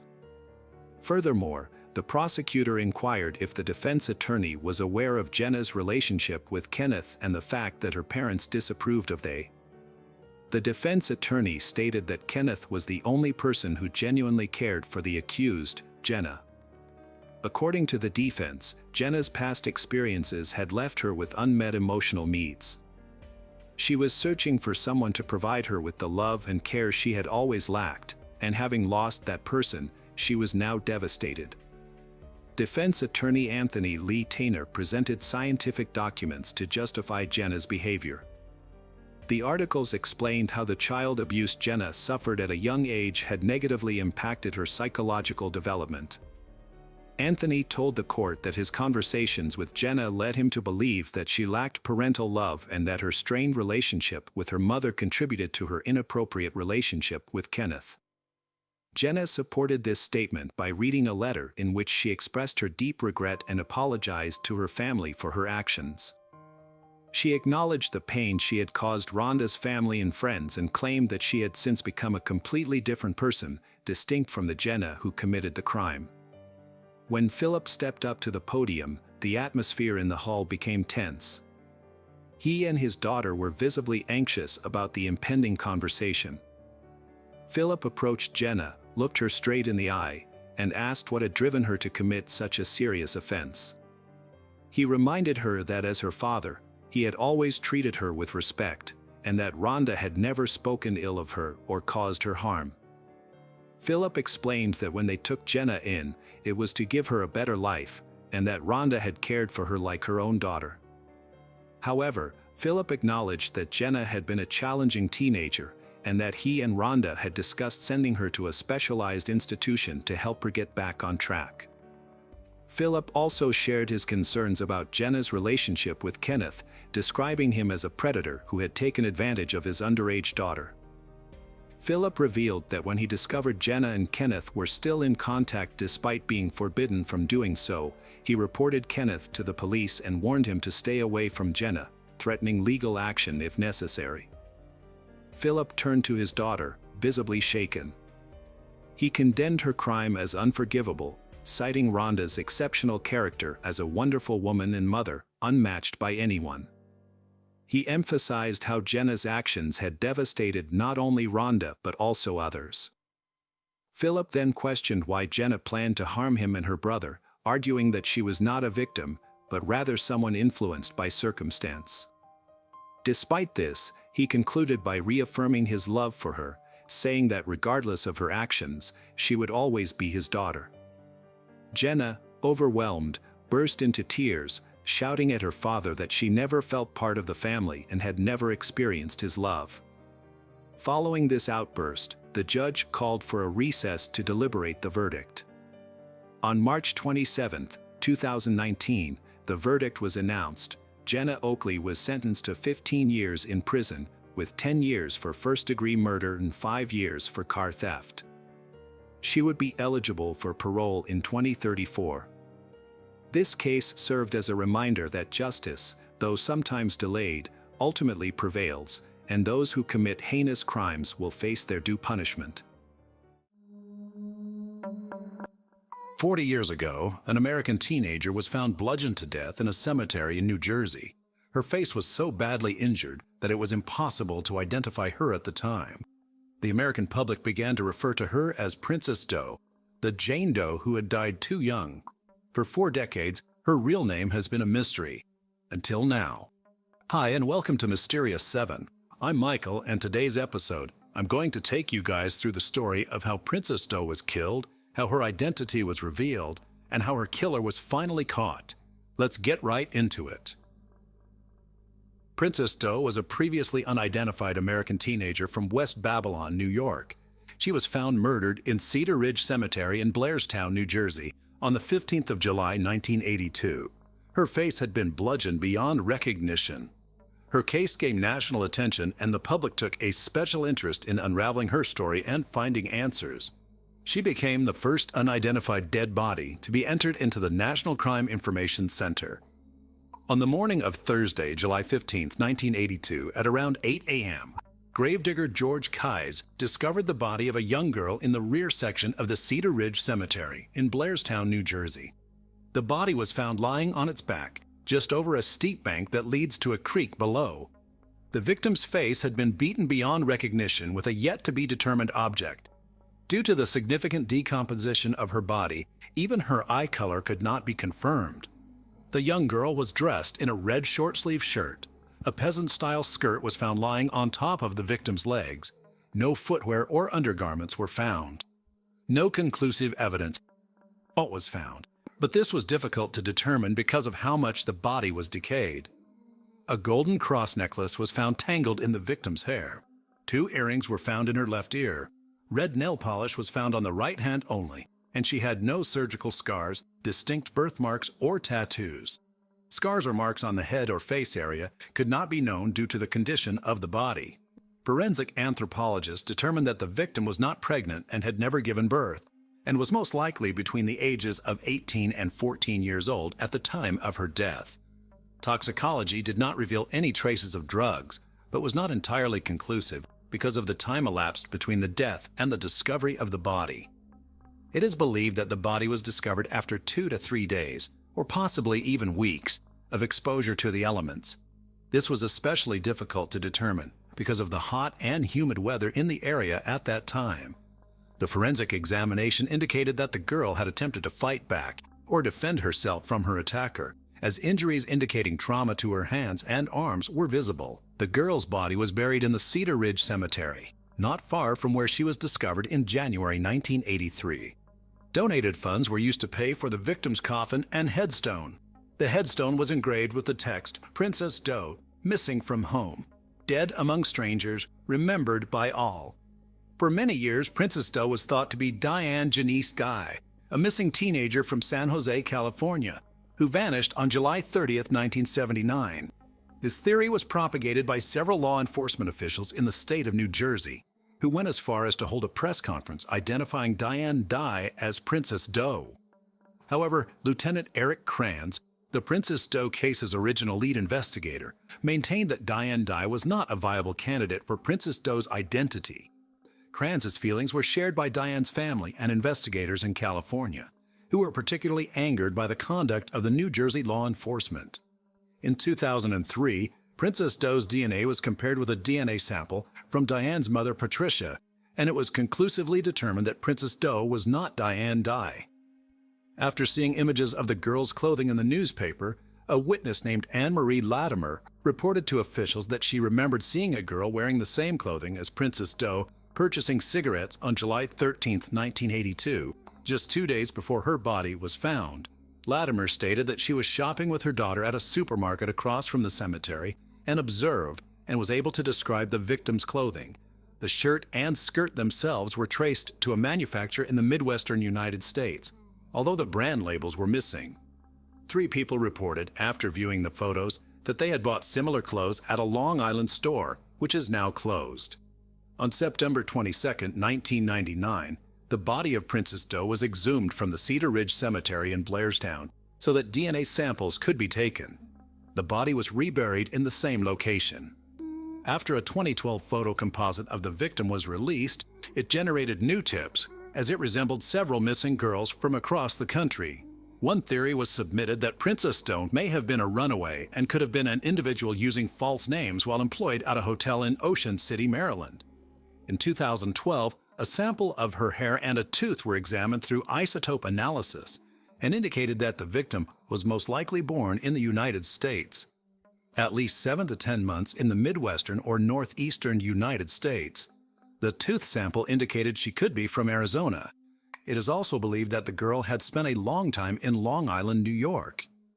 Lieutenant Krams, now retired, coined the name Princess Doe early in the investigations and also managed to get the case covered extensively in the media. The case was used as the impetus for recording unidentified crime victims in the MCIC database at the national level. Princess Doe became the first such case entered by the FBI director. After extensive print media coverage in 1982, Lieutenant Krams, who was the original lead investigator from the Blairstown Police Department, was contacted by HBO regarding the Princess Doe case and asked if the channel could chronicle the case in an upcoming documentary entitled Missing. Krams agreed, and the segment was filmed over several weeks. Krams was shown following leads as they came in. The documentary featured actual footage of the recovery of Princess Doe's body, along with footage shot by HBO of Princess Doe's 1983 funeral. The case was also featured on America's Most Wanted in 2012 in hopes of generating new information about the case. The same year, the most recent reconstruction was broadcast on CNN. On July 15, 2012, a memorial service was held for the 30th anniversary of Princess Doe being discovered at the top of the ravine where her remains were found. Over 100 citizens attended, as well as several reporters and cameras. The victim's clothing, as well as her photo reconstructions, were on display for public viewing. On October 12, 2014, Princess Doe was honored at a missing persons rally in the area. In the years between the first discovery in the body and the final identification, several theories cropped up. The first one was that Princess Doe was actually Diane Dye, a young girl missing from California, which has now been definitively disproved. Secondly, the killer of Princess Doe was already in prison for another homicide. A man called John Reese was briefly suspected, as he was convicted of killing another woman in nearby Belvedere, New Jersey. But there was no real evidence of a connection with Princess Doe. The third theory was that Princess Doe was either a runaway that was known to work in the Ocean City, Maryland area, or a prostitute who worked at the local truck stop. The information for these two possibilities was highly inconclusive. Nobody from the local area came forward to identify Princess Doe, on or off the record. It seems unlikely that not one single person would come forward if she was known in the area. The fourth and disturbing theory was that Princess Doe was killed by a Blairstown police officer, and that is why the case was never solved. But this claim is completely unsubstantiated. There are retired local law enforcement officers who still follow and contribute to the case, even after 40 years. The fifth theory was that Princess Doe was a victim of a serial killer known to operate in the area, such as John Kleiss, Henry Lee Lucas, or Joel Rifkin. Though local law enforcement was aware of these claims, none were found to be credible. A sixth theory was that Princess Doe was an out-of-state teenager who worked at an area camp. Again, this was never proven. And now we come to the seventh theory, that Princess Doe was killed by a man named Arthur Kinlaw. For many years, this was the most current theory. Many of the facts fit the case, and this theory was explored on the America's Most Wanted website. Several New York Newsday articles referenced this theory that was published in 1999 and 2000. Mr. Kinlaw was already in prison for other crimes, but since Princess Doe's body wasn't identified, his involvement in her murder could not be proven beyond a reasonable doubt. Princess Doe's body was re-exhumed in November 2020 using a grant, and she underwent DNA extraction for genetic genealogy. In May 2021, investigators were notified by the NCMEC, or National Center for Missing and Exploited Children, who were collaborating with Astria Forensics about obtaining DNA markers from degraded samples of Princess Doe's body using a grant. On June 18, 2021, investigators received the news that Astria Forensic agreed to extract DNA and construct a DNA profile. On February 10, 2022, Astria Forensics relayed to investigators that the creation of a DNA data file was successful. The results were sent to the NCMEC's consulting genealogist from Innovative Forensics Investigations. The managing officer was Jennifer Moore, who agreed to perform unlimited genealogy testing free of charge. On February 22, 2022, Innovative Forensics announced to investigators that they had found a candidate for Princess Doe. Investigators went to West Babylon, New York, where they met Robert Olenek Jr., Princess Doe's brother. They also collected a DNA sample from Princess Doe's sister, which mitotyping technology used to build a mitochondrial DNA profile. The Union County Prosecutor's Office Forensic Laboratory assisted by creating an STR DNA profile through the victim's sister's DNA sample. Mitotyping technology sent their results to the Union County Prosecutor's Office Forensic Laboratory, then sent both the mitochondrial DNA and STR DNA profiles through the University of North Texas Center for Human Identification. On April 29, 2022, the center identified Princess Doe as Dawn Olenek. Her identity was formally announced on July 15, 2022, the 40th anniversary of her discovery.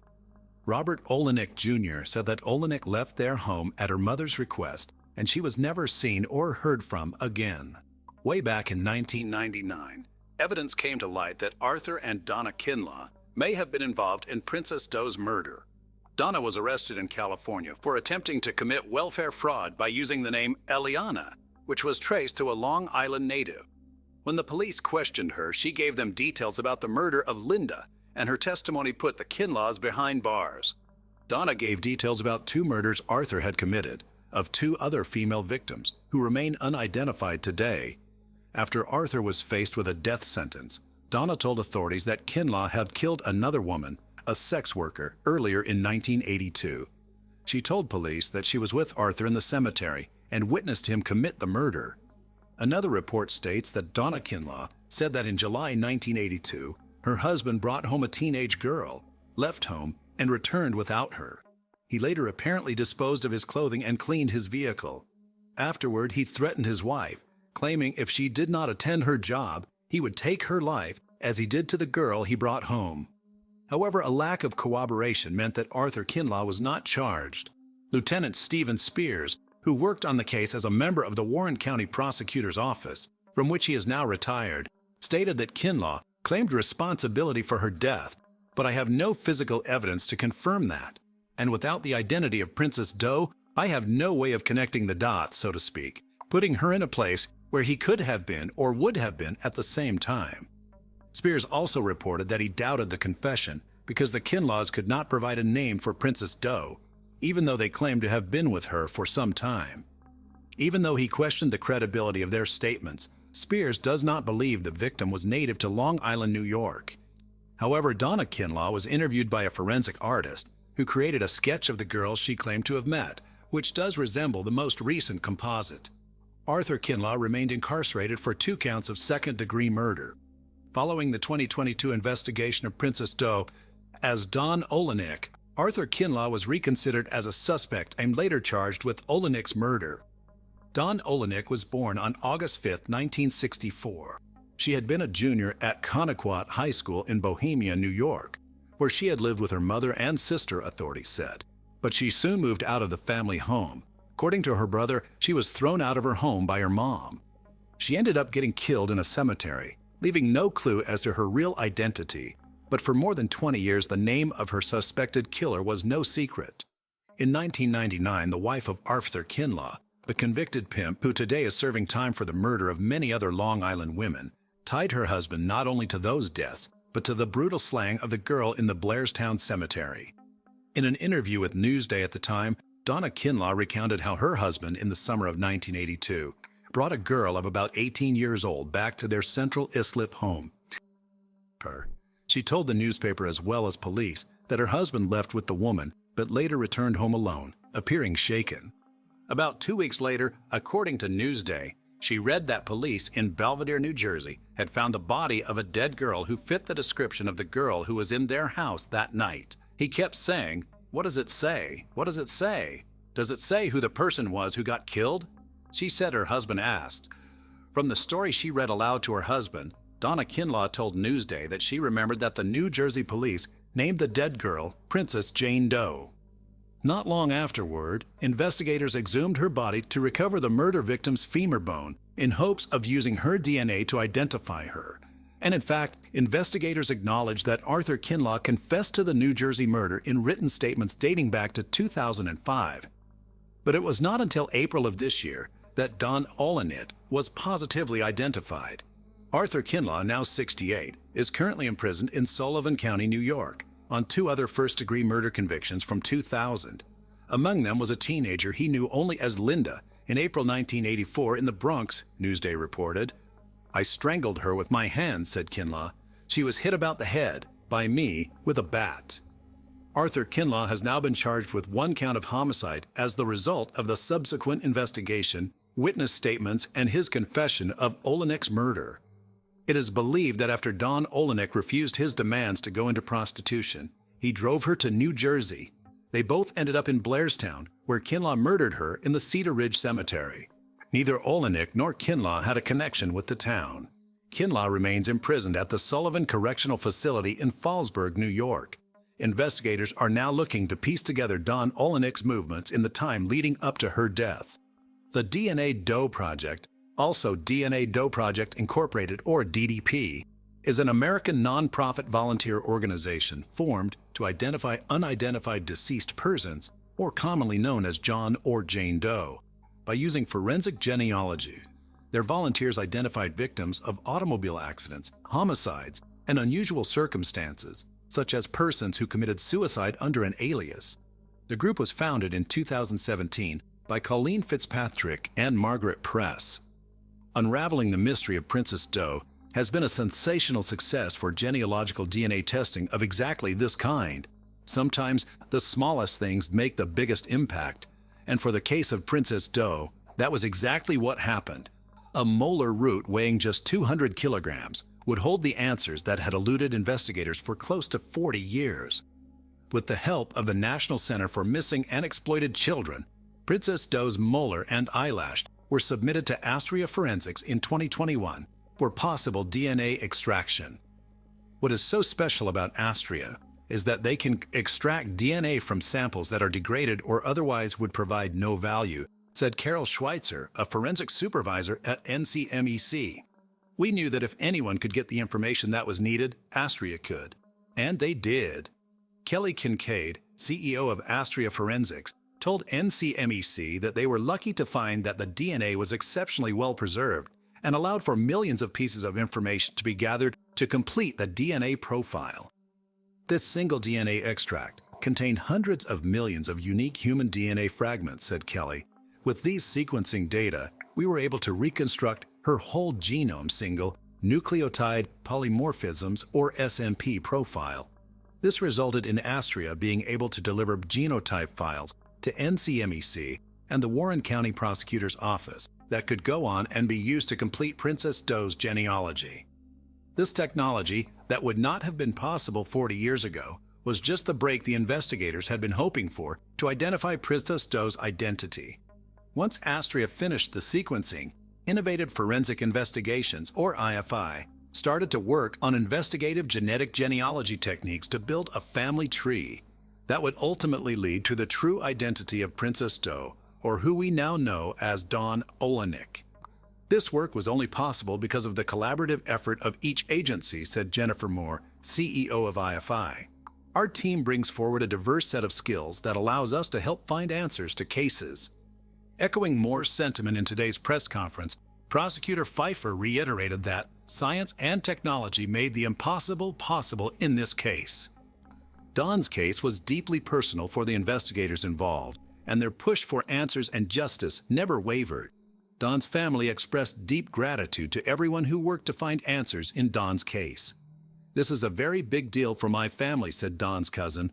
"I'd like to thank Blairstown for treating my cousin like she was one of their own. It touches our family deeply. My cousin is always in my heart," he said while tapping the photo of Don pinned to his chest. "Blairstown gave it their all and never gave up. We were greatly appreciative of that." Since Princess Doe was the first unidentified persons case to be entered into NCIC, the National Crime Information Center, by the director of the FBI, William Webster, on June 30, 1983, this was a historic moment for missing and unidentified persons that has continued to play a crucial role in investigations since. The entry in NCIC has remained current and alive until today, when she will be removed. The tenacity of law enforcement has never stopped, and they continue to pour resources and new technology into solving this case. And it's thanks to the collaboration between police authorities and genealogical DNA testing experts that Princess Doe was publicly identified on the 40th anniversary of the discovery of her body as Dawn Olenek. So, what do you guys think about this 40-year-old case finally getting resolved? Do you still have any theories about Princess Doe? Let us know in the comments section.